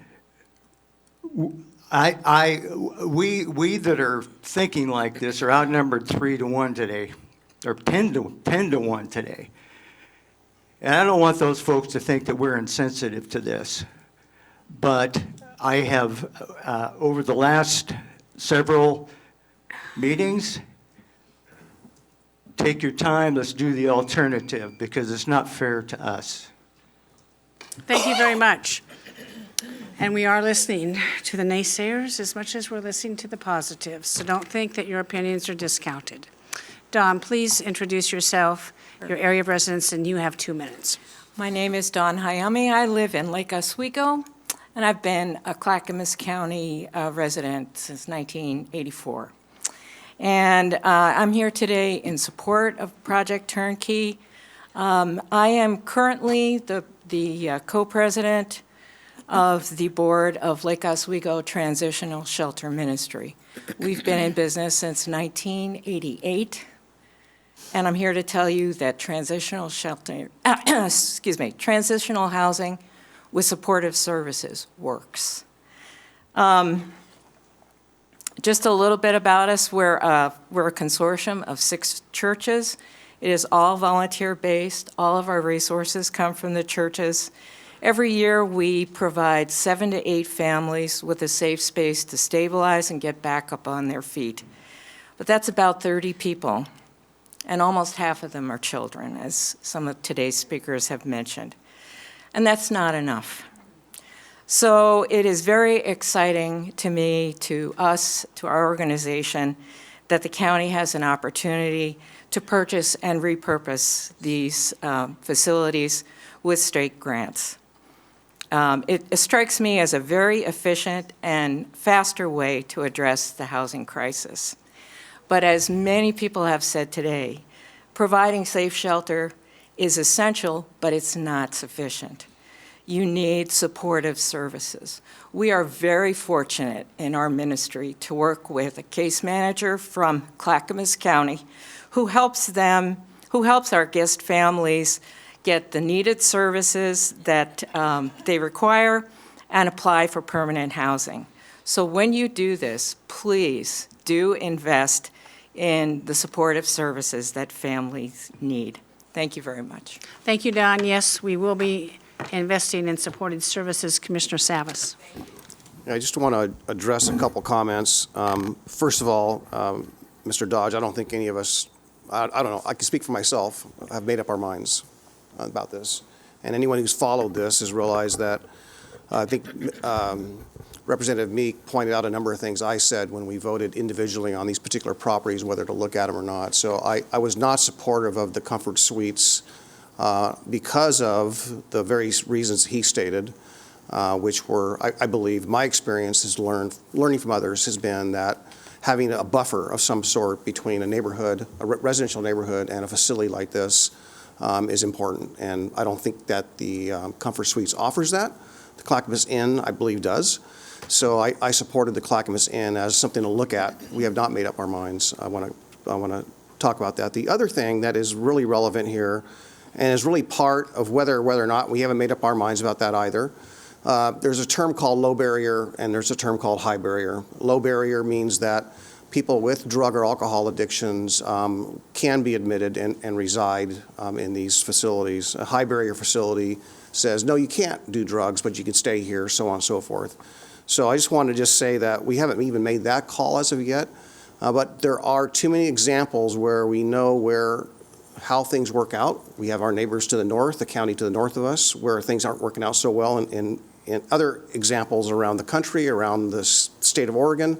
So I think we should learn from those lessons. I do not want to see the chaos and the disruptions that other neighborhoods in Portland and Multnomah County are experiencing today. We can do better. And I think the goal of doing the Veterans Shelter Village, the Veterans Village Shelter was to prove that we can do it right if we adhere to those principles. And that's my concern. Are we going to adhere to the principles in which we can operate these things compassionately, responsibly, so forth? I drive through there every day. I drive down McLaughlin. I come off the exit 12 of 212. I go through there all the time. I know what's happening there. I see it. I've been there when the police have arrived. I've seen the drug deals on the side of the road in front of the storage shelter facility. That's where a lot of the trading happens, right there. So I know what's there today. So I'm cognizant of that. I'm speaking for myself today. Thank you. Thank you, Commissioner Savas. Up next is Jean Zateri and Seth Lyon. Jean and Seth, please come forward. State your name, your area of residence, and you have 2 minutes. Go ahead, sir. You can start. Morning. I'm Seth Lyon with the Oregon Department of Human Services. I'm the district manager for Clackamas County for the agency. Thank you, Chair and Commissioners, for hearing the comments this morning. I manage, among other offices, our largest office is the office on 82nd, which is right by both hotels that are being discussed. And we're, as an agency, very much in support of this. I also sit on the oversight committee for the supportive housing services for Clackamas County, and I'm on the steering committee for the continuum of care, which is also approving applications for supportive housing services locally. And you know, what we know is that supportive housing with services works. And you know, I've been doing this work almost 20 years, and overwhelmingly, study after study, it's clear that it is less expensive on social costs and public costs to have folks in housing than out of housing. And I'm extremely empathetic to the concerns that have been raised here today. There are a lot of vulnerable folks out there. And, what we have to know is that while any project is scary to cite, and you're all being very bold and listening, and I think this is a great conversation, it's hard to cite them, but at the same time, issues improve with housing and services, and they don't improve when folks are left to their own devices with experiencing homelessness. So we see all of these issues in our lobby every day, and what we really want is a place to be able to serve folks who have a safe place to be and can benefit from the services we provide. And we have full intention to be there on site. It won't, we add to the services that the county will fund. There's no reason, I've said this for the whole time I've been here, that the idea of waiting for someone to come to the ODHS office to ask for help is a method of the past. We need to be where vulnerable people are. So we will be on site, is my intention, as we can work that out, to offer services, cash assistance, food assistance, domestic violence assistance, child welfare when needed, of course.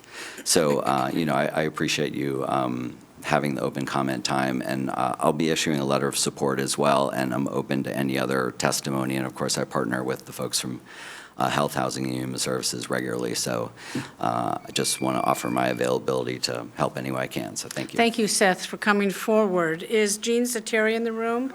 Yep, please come forward. And is it Lowell Leland? You're on deck. Come on up, sir. Go ahead, Jean. You have 2 minutes. State your name and area of residence. Very good. Good morning, Chairwoman and County Commissioners, as well as County Administrator Schmidt.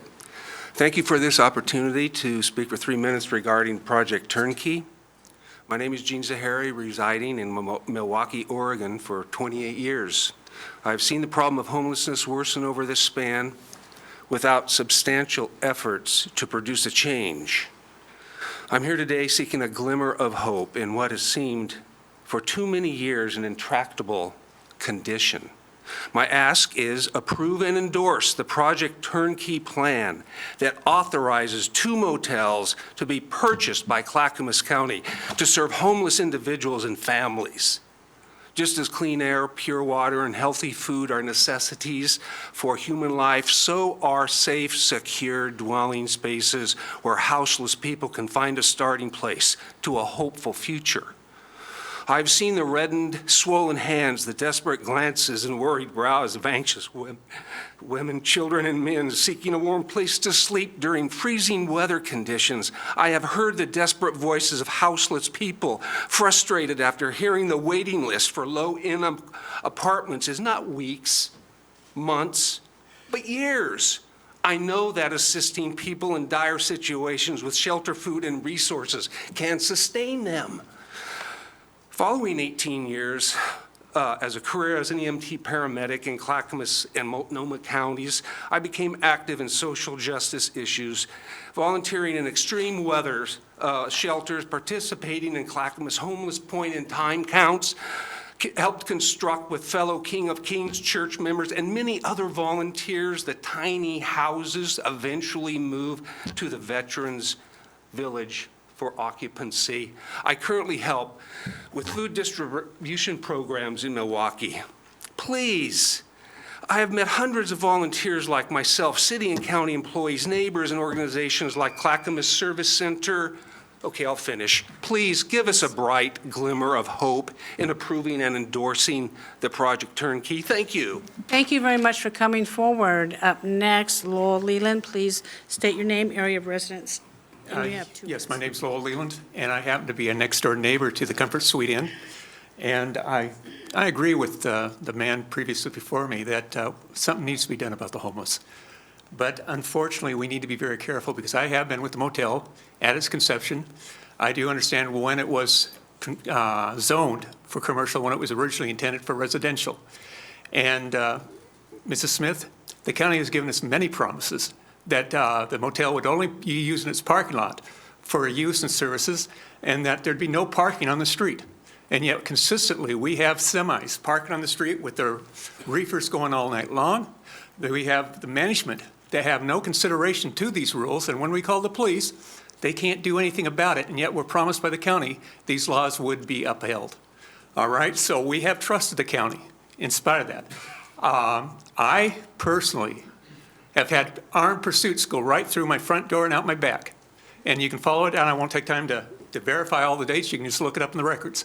My son was held at gunpoint at that because he lives in that house. And yet when they're pursuing these people, they want to know who he is and why he was there. This county has offered the home for homeless people, transient, that have no commitment to the neighborhood. They have no ties to it. And if damage has been done to the residents in the neighborhood, they could be miles away before any justice is brought forth. We are unprotected. And the county has been very slow to follow through on its promises, so we do not trust the county. When you say call 911, the police have their hands tied. They have done an amazing job with what little they have to work with. I have called on the reefers when the trucks park out there. There is not enough room for emergency vehicles to get by, and I'll measure it out with a tape and verify there should be at least 13 feet, which we do not have. And the police will not do anything about it. They say they got to tag it and give it 3 days' notice. And I'm going to tell you the only person that I know that's been arrested, there may have been a few, but it's been me because I parked my unlicensed car, my expired license truck in the front yard. Thank you very much for coming forward. I spent a week in jail, so I do Well, not appreciate that. I'm sorry for your week in jail. I'm sorry for all of the... Well, unfortunately, it's very expensive, and I'm sorry that the county feels that they can unload on residents that cannot afford.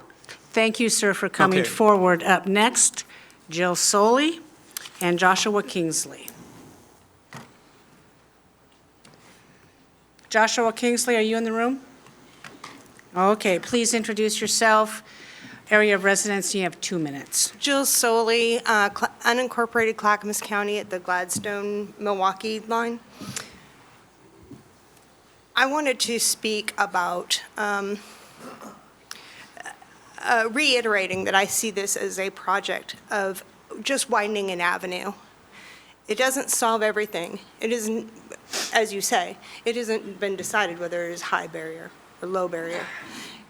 I do know that the services that are considered don't think it's a no-barrier dumping ground of just anyone without any consideration for whether or not they're able to be good neighbors in the neighborhood.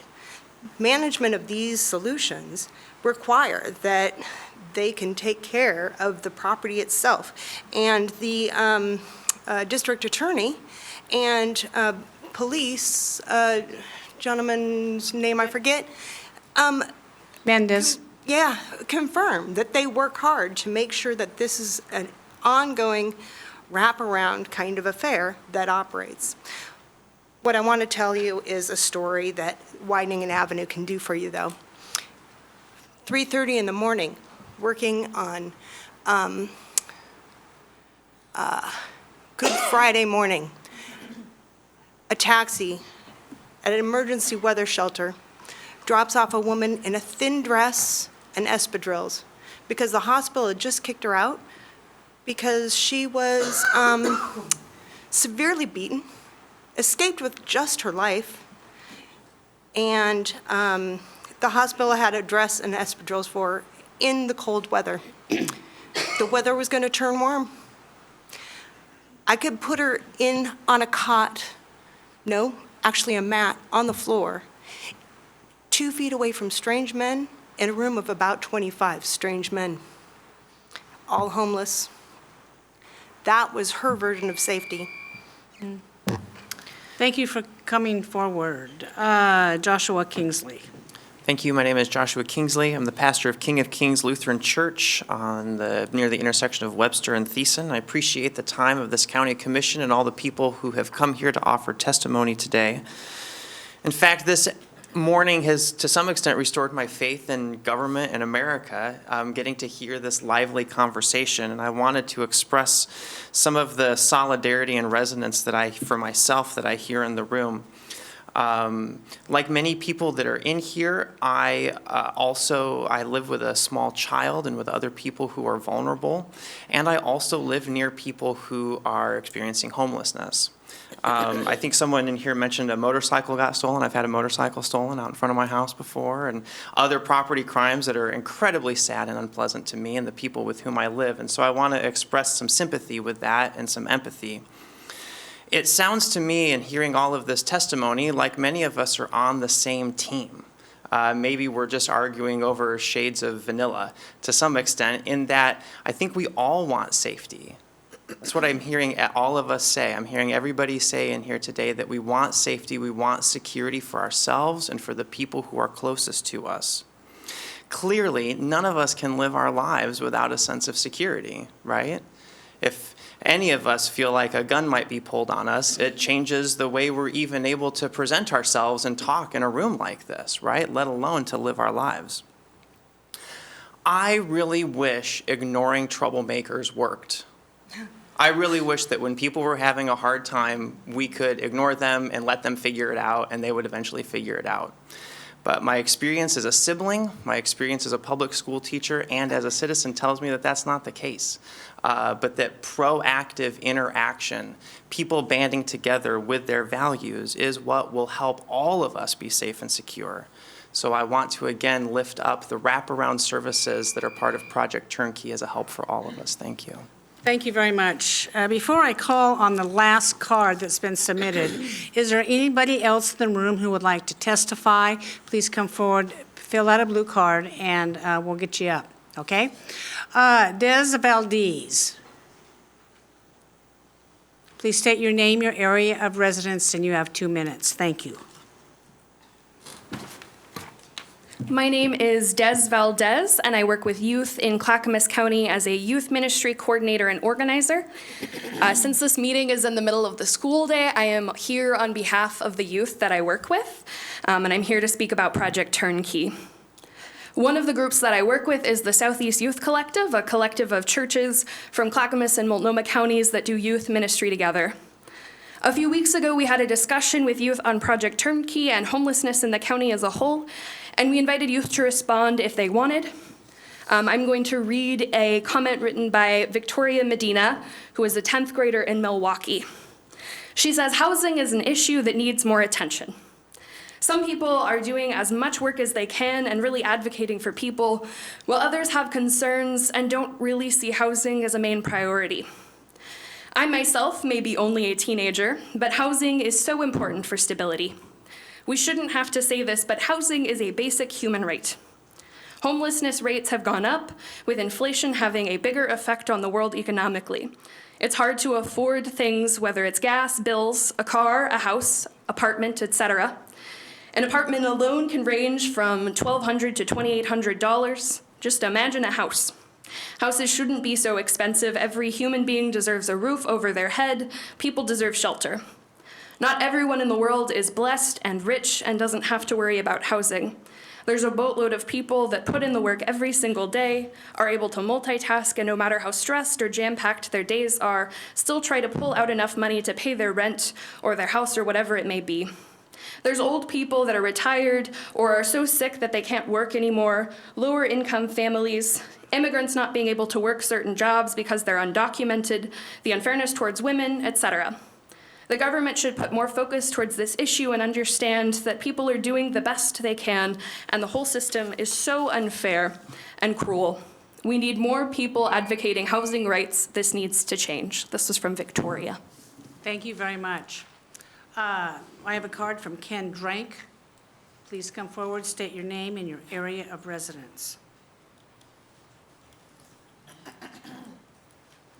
As was stated, my name is Ken Drake. I am a neighbor to Comfort Suites, so close that I had to build a fence between my house and the adjacent parking lot of the motel because there were some issues going on there.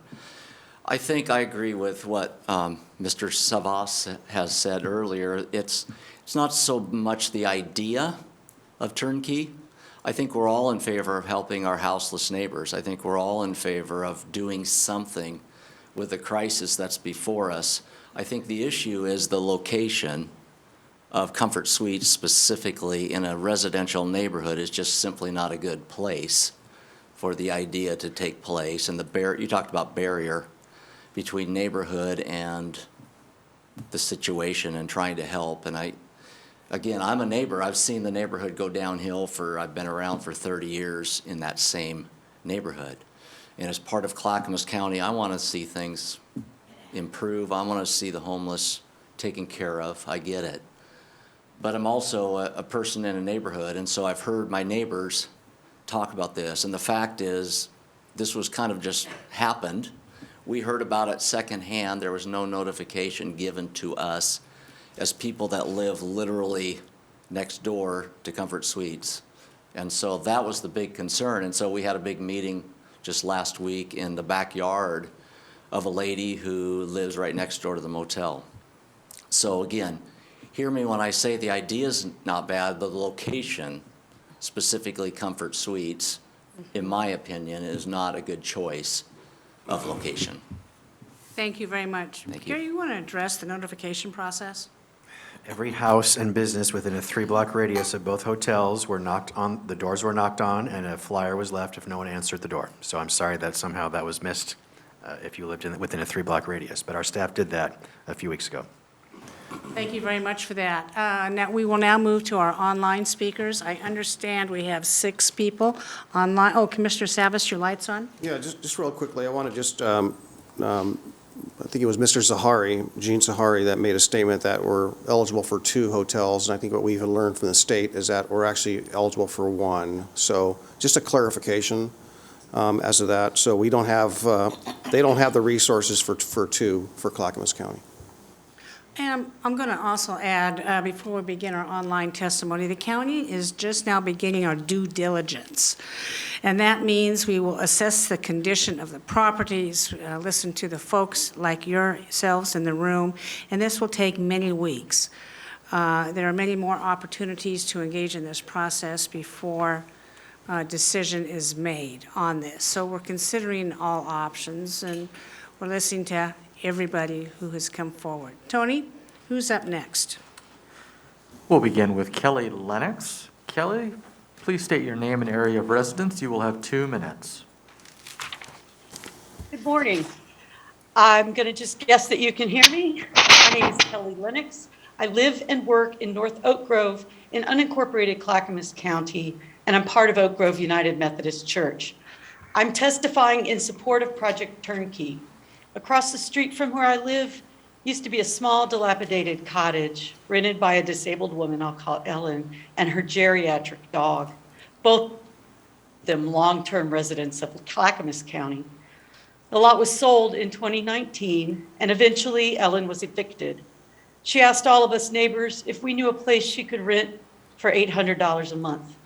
I don't know where she ended up, but on the lot where she lived, there are now 2 new houses that rent for almost $3,000 a month each.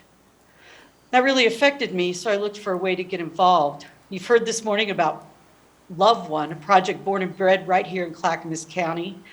Well, on a dark February night under pouring rain, I watched families, couples, and individuals, both housed and not, line up for their turn at the machines and for some of the hygiene items, clean water, clothes, and other necessaries that local partners provide.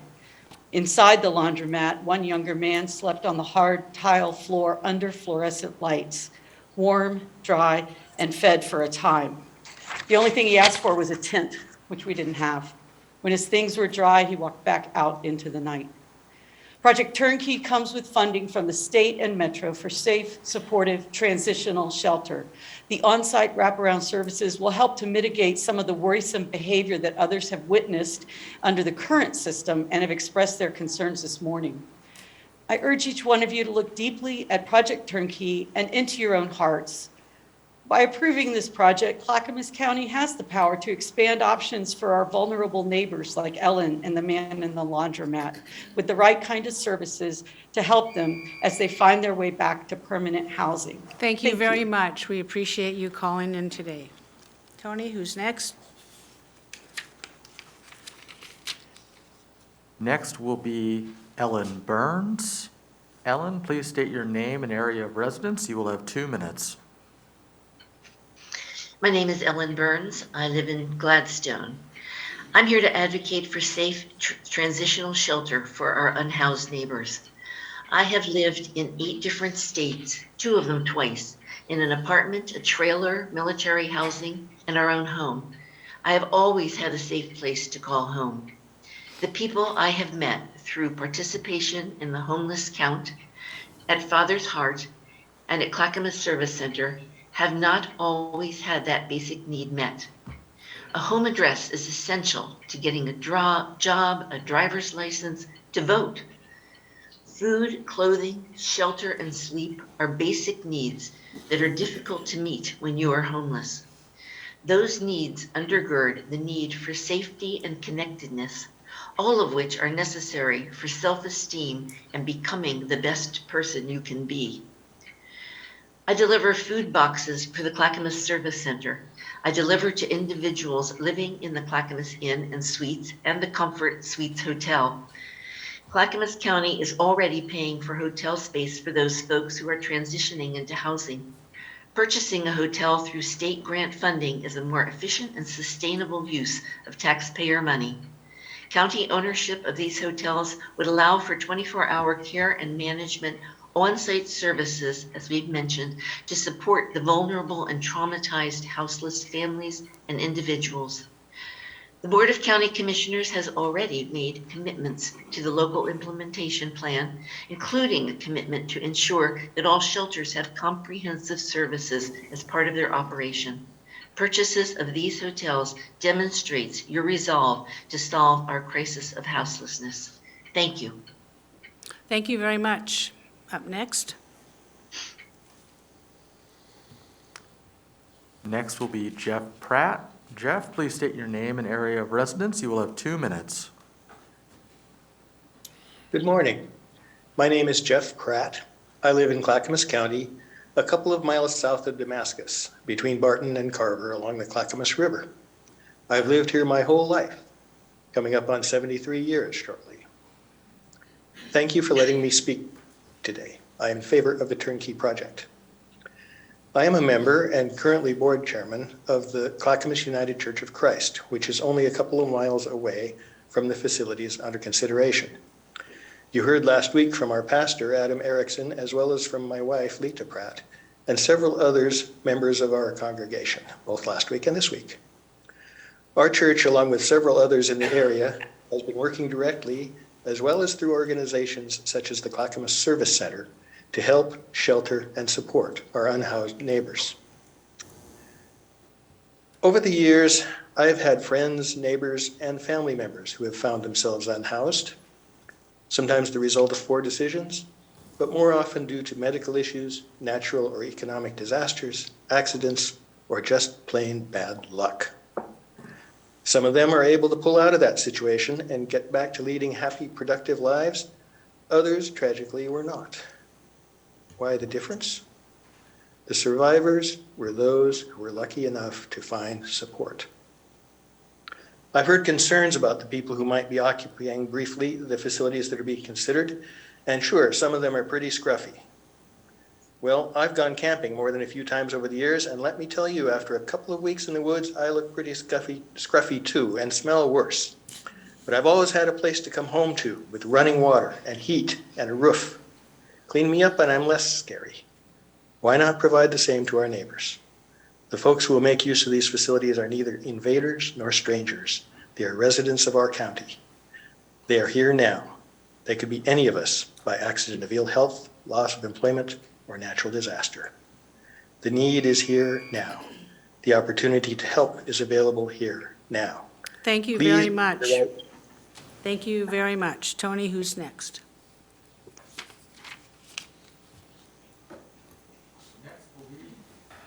Next will be Elizabeth Decker. Elizabeth, please state your name and area of residence. You will have 2 minutes.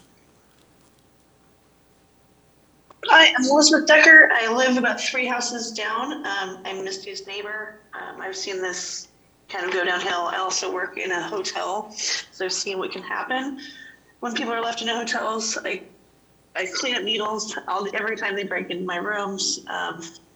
I have to deal with it at work all the time. I really don't want to deal with it near my house. There's also 3 bus stops right near that hotel that they're proposing, right near the Comfort Suites. I really fear for our kids and what's going to happen to them. if we introduce even more people in the neighborhood like that. Thanks, that's all I got.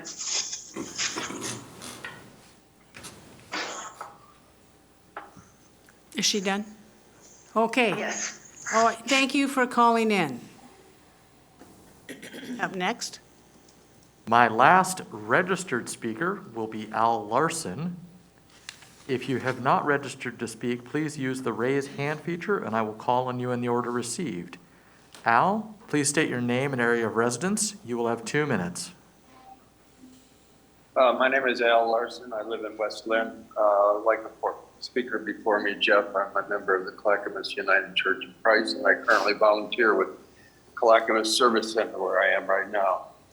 I just want to give you one incident. I used to deliver hot coffee and food for Father's Heart in Oregon City, and one day we were at the carts behind the carts on 82nd Street, and a couple came out of a tent, and they looked great. And I said, "What are you guys doing here? You look super." And they said, "Well, we're not really homeless. We told our middle school daughter that we're just camping out for a couple months." And these people would take 2.5 hours to get their daughter back to the school where she used to be, and then they would go to an inexpensive gym, not to work out, but simply to take a shower, so that they could go to their places of work. They both worked minimum wage jobs, but they were both working hard to get back on their feet. Had they had the opportunity to be in a room at a motel with a shower, with hygiene facilities, it would have been much easier for them to get back on their feet. I appreciate the concerns of the residents, but I also appreciate that Clackamas County will own these and will do whatever it takes to help them not affect the neighborhood. Thank you very much. Thank you. Tony, who's next? That is my last registered speaker. If you would like to speak, please use the raise hand feature and I will call on you in the order received.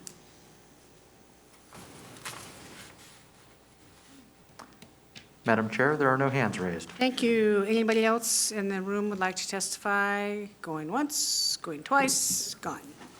Okay, thank you all for coming in. We are now going to continue with the rest of the agenda on our business meeting.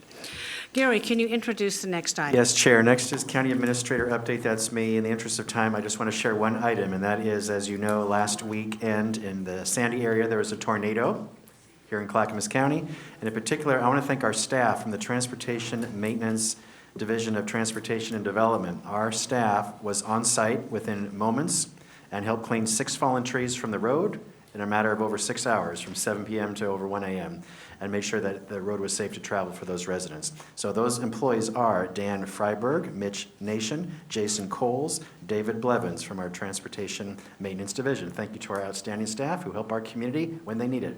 That is my update today. Thank you, Chair. Yes, thank you. I read about that tornado in the paper this morning. That's really something. Thank you.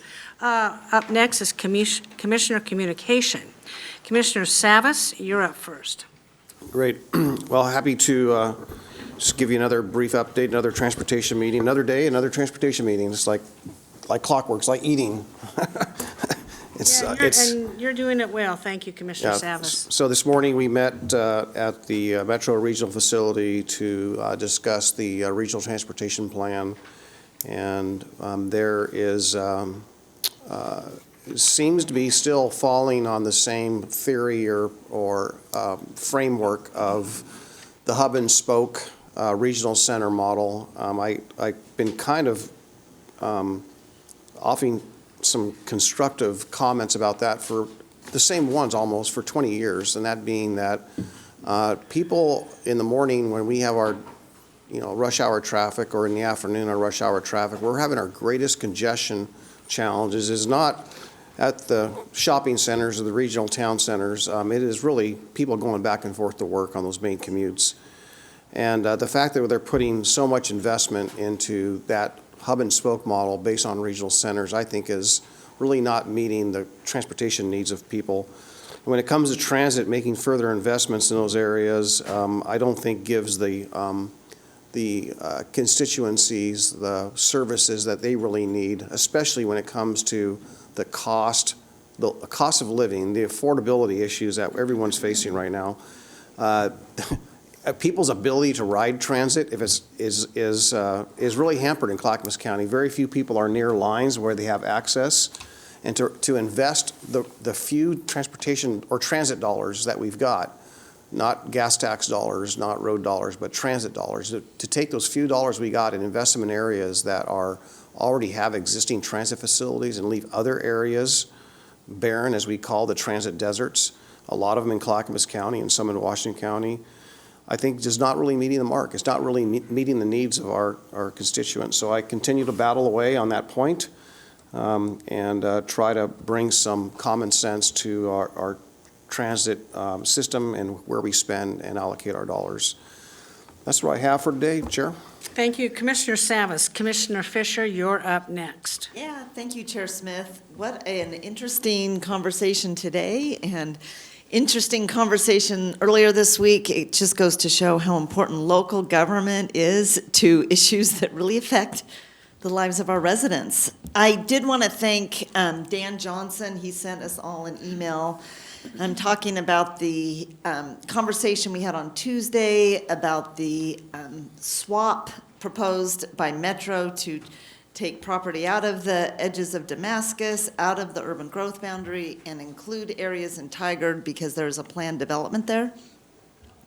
I had asked the question of if the people were removed in Damascus from the urban growth boundary, would that affect their taxes to Metro?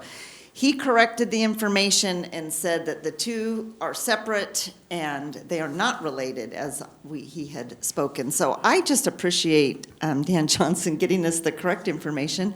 And Dan, from one county commissioner here up on the dais, it's okay. It's okay to correct it. So thank you for that. And I also appreciate the folks out in that area who I've reached out to give some input. I also wanted to mention, and Chair Smith and I have been in text messaging about this, there was a concern. So what's happening? I just want to state what is happening. We are going to be back at this issue on Tuesday, and staff is going to come up with some suggested comments for us to provide for input to Metro as they look at this land swap situation.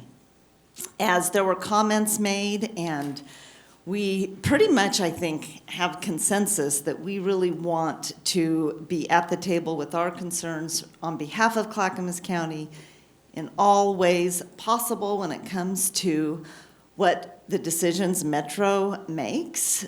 Staff had given us a few suggestions. We're going to come back on Tuesday with more. But a misperception is out there, and that is that in the talk of having employment lands freed up so that those can be developed, that there was a concern that chip manufacturing would be put in French Prairie, where some of the best farmland in America is. And I was really surprised at this concern because I was like, what? I didn't get that. I didn't hear that at all. Chair Smith and I have had so many conversations about the importance of food production and increasing agricultural production. In fact, we have one of our 10 strategic initiatives, and Commissioner Scholl has the plan right next to him. I would show it up if I had it, but it is increasing food production in Clackamas County is one of our 10 strategic priorities. So I just wanted to clarify that was not the intent of this commission to at all suggest, oh, and here it is. Thank you, Commissioner Scholl. It's right here. That we would be suggesting in any way whatsoever putting a chip plant over some of the best farmland in America. And thank you, Chair Smith, for always being there to answer my text messages and clarifying things so that we can lay to rest concerns in the community. And just want to thank everyone for being here today. Really helpful and thoughtful comments, and that's what I have. Thank you so much. Thank you, Commissioner Fisher. Commissioner Scholl, you're up next. Yes, good afternoon, Clackamas County, and thank you everyone for coming here to testify today on the homelessness issue. I'm always impressed with the amount of compassion that people have in this county for those in need. Christ said, "What you do to the least of these, so you do to me." But I also believe in personal responsibility. I believe in a hand up, not a hand out. If there's no personal responsibility, then there's no personal progress. There is no escalator to success.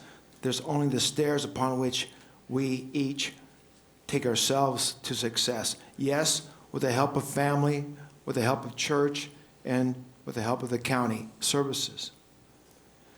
We in the county have been diligently working on trying to put together some safety off the street projects. They're all different because people who are experiencing homelessness are all different. And one of the issues about the turnkey project that is on my mind is that we already have some projects in the county that are managed by the Housing First way of looking at getting people off the streets. And that is people who are addicted can go right into some sort of supportive housing. I also believe we need drug-free, alcohol-free zones to house the type of people that many of our speakers talked about today, where they are pushed out of the rental situation. We heard about mothers with children that need a safe place. So I believe we need to also have drug-free, alcohol-free zones. And also, when it comes to compassion, I have compassion for the property owners who are affected by the drug issue we are experiencing, the property owners who pay the taxes to the government that are then spent on supportive housing projects. So this is a very complex thing, and again, I appreciate everybody coming here today to testify. On tolling, ODOT has a $5.1 billion budget, but they think that they need more money out of your pocket in the way of tolling. And as the months go by and we get a little bit closer to tolling, it becomes more important for the people of this state, and especially this county, to speak up, contact your state senator and your state representative, and let them know what you think. What's tolling going to do to your bottom line, on your family budget, and on your business bottom line? We have a petition out to put tolling before the voters of this state, and if you go to votebeforetolling.org, you can read up on that and see where you can find a petition to sign, if you choose to do so. On Monday evening, I was at the Clackamas County Planning Commission meeting and dinner. Had a privilege to meet everybody on the Planning Commission. I want to thank them for their work, for what they do, and for citizens in the county who are not familiar with our planning process. If you look at clackamas.us/planning, you can review our regulatory resources and land use permit information. Please become familiar with that.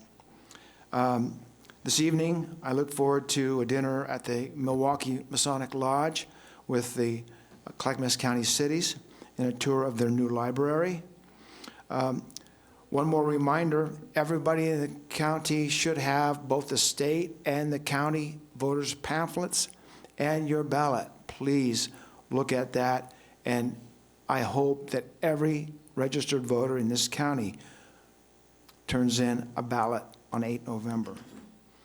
A word of thanks to the people of the county.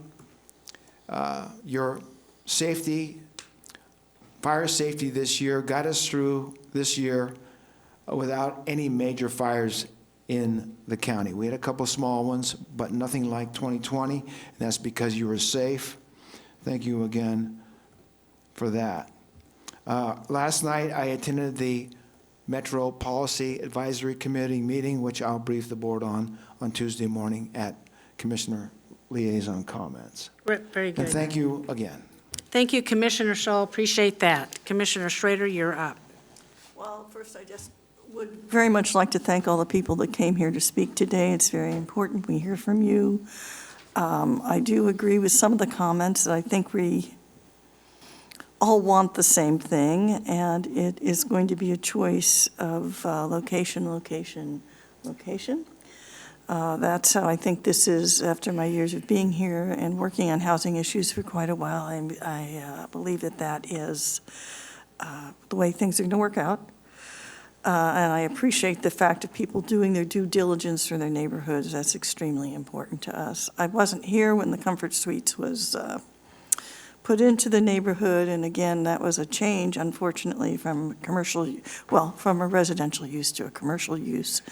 And I appreciate having people let me know that there have been some issues there with that change from years ago. Well, that being said, I do want to let folks know I did have an opportunity to meet with Senator Wyden, and we actually did a tour of our housing project that we're doing out in the Milwaukee area across from Providence Hospital.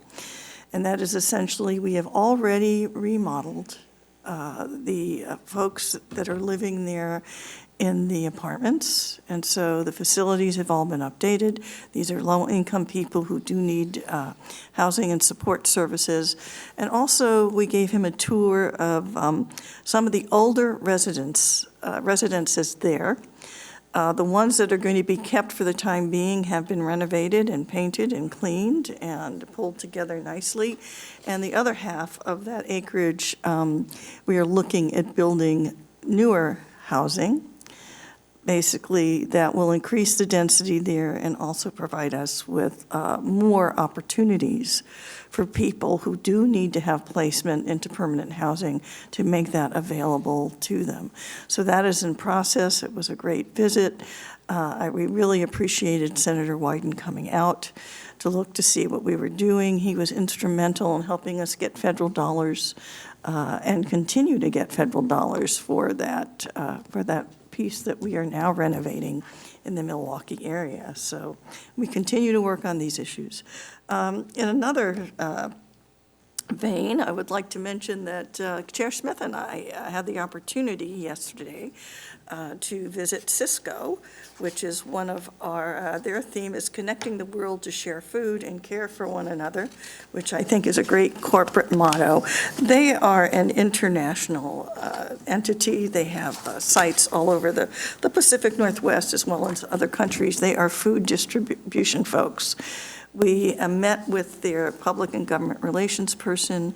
We met with their folks. One of their members actually serves on our workforce board. We had a conversation about how important they are for jobs in our area. We found out they do over 500 delivery routes per week. This is in the Pacific Northwest. They have customers such as Burgerville, Oswego Grill, Boston's Pub and Grill, Little Cooperstown Bar and Grill, and many, many more.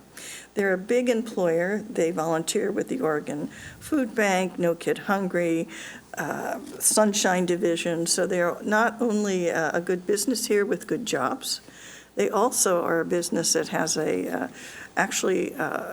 really has a good social conscience and wants to help their friends and neighbors in our community. One of the other interesting things that they are doing, which we were, I think, happy to hear, is that they do have a corporate responsibility framework for how they operate, and they are going to be expanding their fleet and renewable energy goals to set a climate reduction target for Cisco. They are going to be electrifying 35% of their nationwide heavy-duty diesel fleet by 2030. They're actually going to be starting that down in California, but they are also planning on doing that together. So, Chair, I think we had a discussion about what would that mean for infrastructure and making sure that we have the appropriate electric infrastructure so our businesses and folks can switch from a fossil fuel-based framework to more of an electric framework to make that happen. And I thought it was a great opportunity. And this is just part of something I do every so often, is I really try and take a look at our landscape of who our business people are here. What are they doing to help provide jobs for folks? How important they are to our local economy and prosperity. And every few years, I try to go around and meet with them and talk with them and see how the county can help them stay here and expand and, and really keep our communities prosperous. The other piece I wanted to mention is I had the opportunity last night to be at the Clackamas Education Service District. They are opening a new daycare facility that should be ready for prime time, I believe, in the spring of 2024 to open up. They have recognized that we have a child care desert here. They purchased a building right next to them at the Clackamas ESD that is in very good shape, and they will be renovating this for a daycare facility with their help as education professionals in the area. So it's a small drop in the bucket of what we really need to be doing for daycare, because it allows people to go to work and feel comfortable that their children are being cared for. But it's a start, and it was really pretty fantastic to be there last night. So Great. Thank you, Chair Smith. I hope I didn't steal your thunder about Cisco. Of course not. Okay. In fact, you were the instigator behind that. Thank you for that. Yeah, when we were at Cisco, I had a sidebar conversation about the diesel trucks, and it's somewhat controversial in that some folks feel that they're being forced into driving electric cars, and they like their gas-powered cars. But if we're going to do the diesel-powered trucks, a business like Cisco would be the place to do it, because they're able to take the technology out and make their own electricity through solar panels on top of the trucks. Now, we've all smelled the diesel emissions on our highways. So if they take one diesel truck off the roadway, that's the equivalency of 10 cars, and it does reduce carbon emissions. And so I thought that was an interesting statistic. Although I do enjoy driving my hybrid, it's both. I like the gas mileage I get with my hybrid car, and it is gas. Commissioners, we have another meeting scheduled right after this, and I'm going to adjourn today, and please take a 5-minute break and hurry into the conference room. Seeing no further business before this commission, we are adjourned.